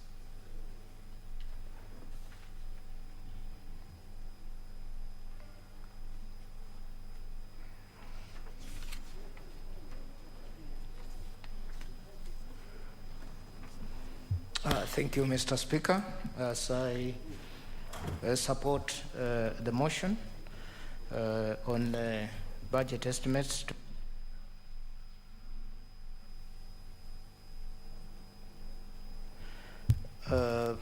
budget estimates 2021-22. Mr. Speaker, my first take would be looking at areas which the budget might have left out or completely or given low funds, yet if supported, they would generate revenue for this country, Mr. Speaker. Mr. Speaker, the sugar industry in the Western region is an area which the budget estimates, the Treasury has left out completely, Mr. Speaker. There was a task force which was put in place, chaired by Chairman of Council of Governors and the Minister for Agriculture, Mr. Chair.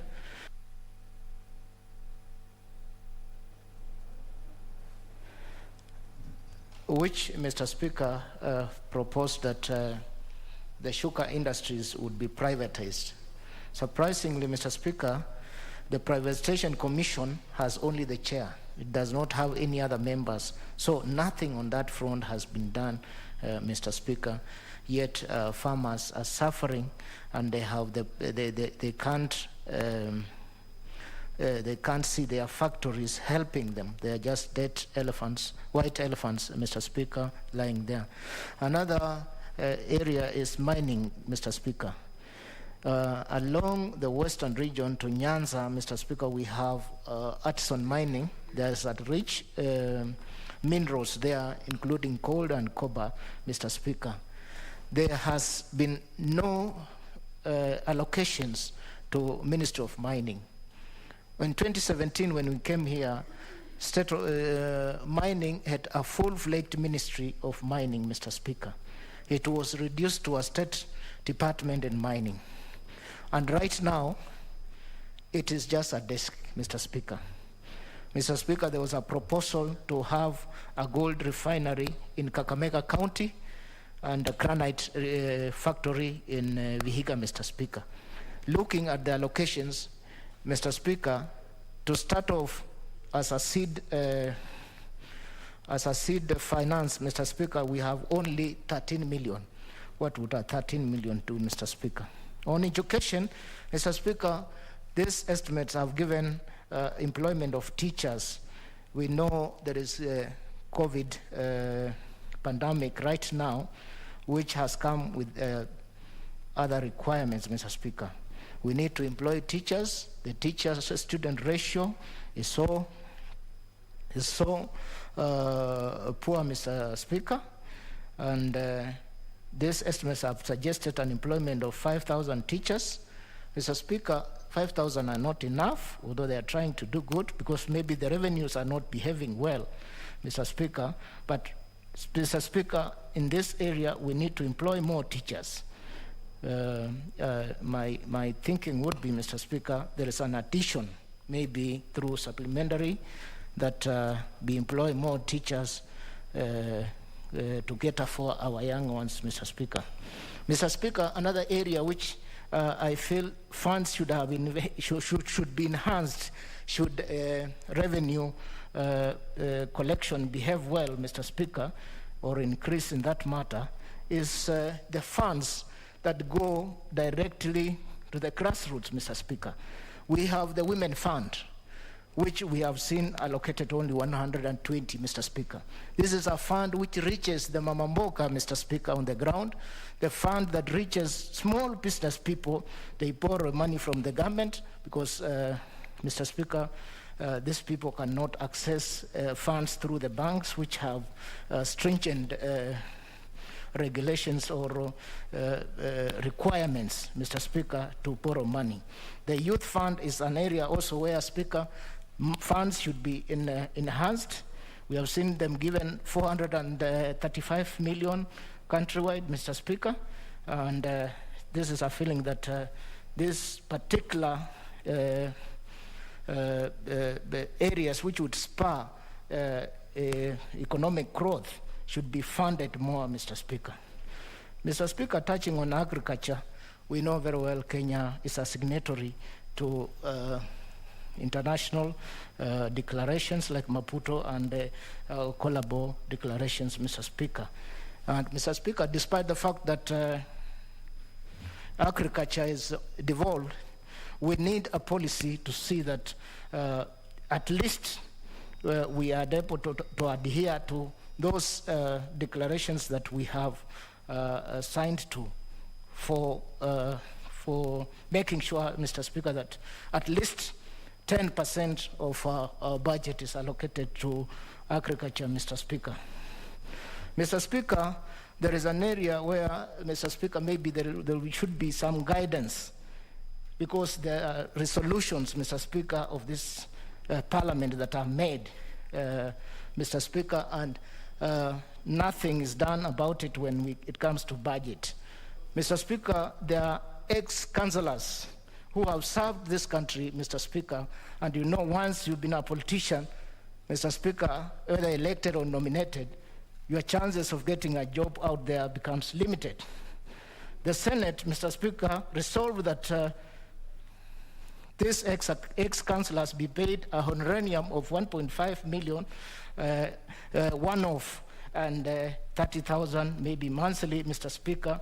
Our ex-councillors are languishing in poverty, and Mr. Speaker, there's no one to hold their hand, Mr. Speaker. This is an area, Mr. Speaker, this House maybe should resolve to see to it that our colleagues, because now this is like a club, once you become a politician, Mr. Speaker, they need to be helped, Mr. Speaker. Lastly, Mr. Speaker, I wish to speak on issue of stalled projects, Mr. Speaker, and pending bills. Mr. Speaker, we have so many stalled projects which government has put in money countrywide, Mr. Speaker. Mr. Speaker, there is these stalled projects like Mitiani House, Mr. Speaker, where government is pumping in money. It's 35 years old, Mr. Speaker. Some of us in this House, or some members in this House, 35 years, maybe they were not born, Mr. Speaker. But that Mitiani House is still there, and the Examination Council is paying rents to business people, Mr. Speaker. Mr. Speaker, we have also our own here, where we are constructing the office block, Mr. Speaker. Mr. Speaker, this office block has taken now, since I came in this parliament, it was ongoing. Up to now, every year we are putting in money, and it is not over yet. Every time we have given timelines of joining, of occupying the same house, but up to date, Mr. Speaker, there's nothing happening, and this parliament is spending 300 million, approximately 300 million every year on rent, Mr. Speaker. So for 10 years, Mr. Speaker, that is about 3 billion shillings that has been spent. That is a cost of another building, Mr. Speaker. Mr. Speaker, I want also to comment on the pending bills, Mr. Speaker. Pending bills is an issue. Mr. Speaker, the President has given a directive on the same. This House, whenever we make our budget, we give our recommendations, Mr. Speaker, and Treasury seems not to take our recommendations seriously, Mr. Speaker. Pending bills both on the county government and in the national government, Mr. Speaker, are monies that our people, Kenyan business people, have borrowed to do business. And Mr. Speaker, those business people trusted the government. They thought the best partner to do with business is government, Mr. Speaker. But to their surprise and dismay, Mr. Speaker, the money has stuck. The county governments have made people poor, Mr. Speaker. People have sold their properties. People are languishing in poverty. People who were trying out to make their life, Mr. Speaker, including even youth, Mr. Speaker. This issue of pending bills, Mr. Speaker, need to be addressed, and once for all, Mr. Speaker, pending bills must be put as the first charge, because when the CS Treasury comes here, National Treasury comes here, that is what he pronounces himself to. We need to verify and make sure pending bills are paid, Mr. Speaker, and once that money goes on the ground to our people, Mr. Speaker, you'll find a lot of money in Kenya, Mr. Speaker. Mr. Speaker, I want now to take this also opportunity, that is why I was hurrying to join my colleagues, Mr. Speaker, to pass my condolences, Mr. Speaker, to the family of Honorable Jacoyo Mediwo, on behalf of my family, my constituency, people of Ikolomani, Mr. Speaker. Jacoyo was my friend. I interacted with him the first time, Mr. Speaker, when I was running as a member of parliament for Ikolomani during a by-election in 2010. He supported me, Mr. Speaker. I ran on ODM ticket. He was, ODM by that time was very premium, Mr. Speaker, premium party, but he helped me to get the ticket, Mr. Speaker. Thank you very much. That's all.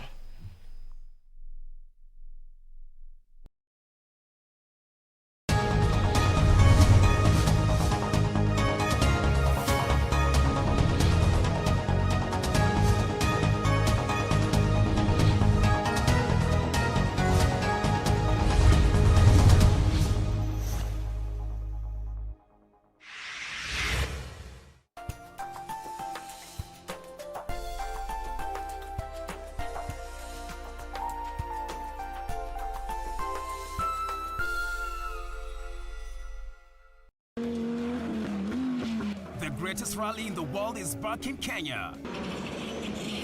Catch all the action of WRC Safari Rally live and exclusive on KBC Channel 1 from 24th to 27th June. See the world's best drivers navigate their machines on Kenya's rough terrain at breakneck speeds.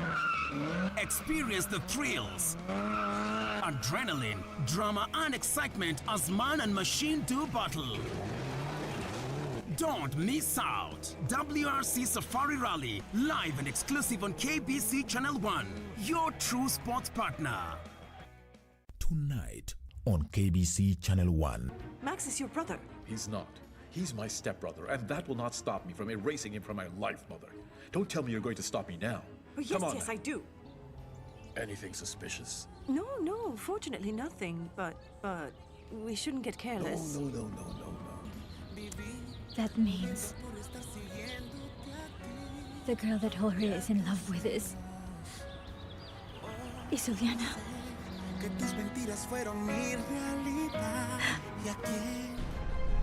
I'm sorry, Mother, but your son has to die too.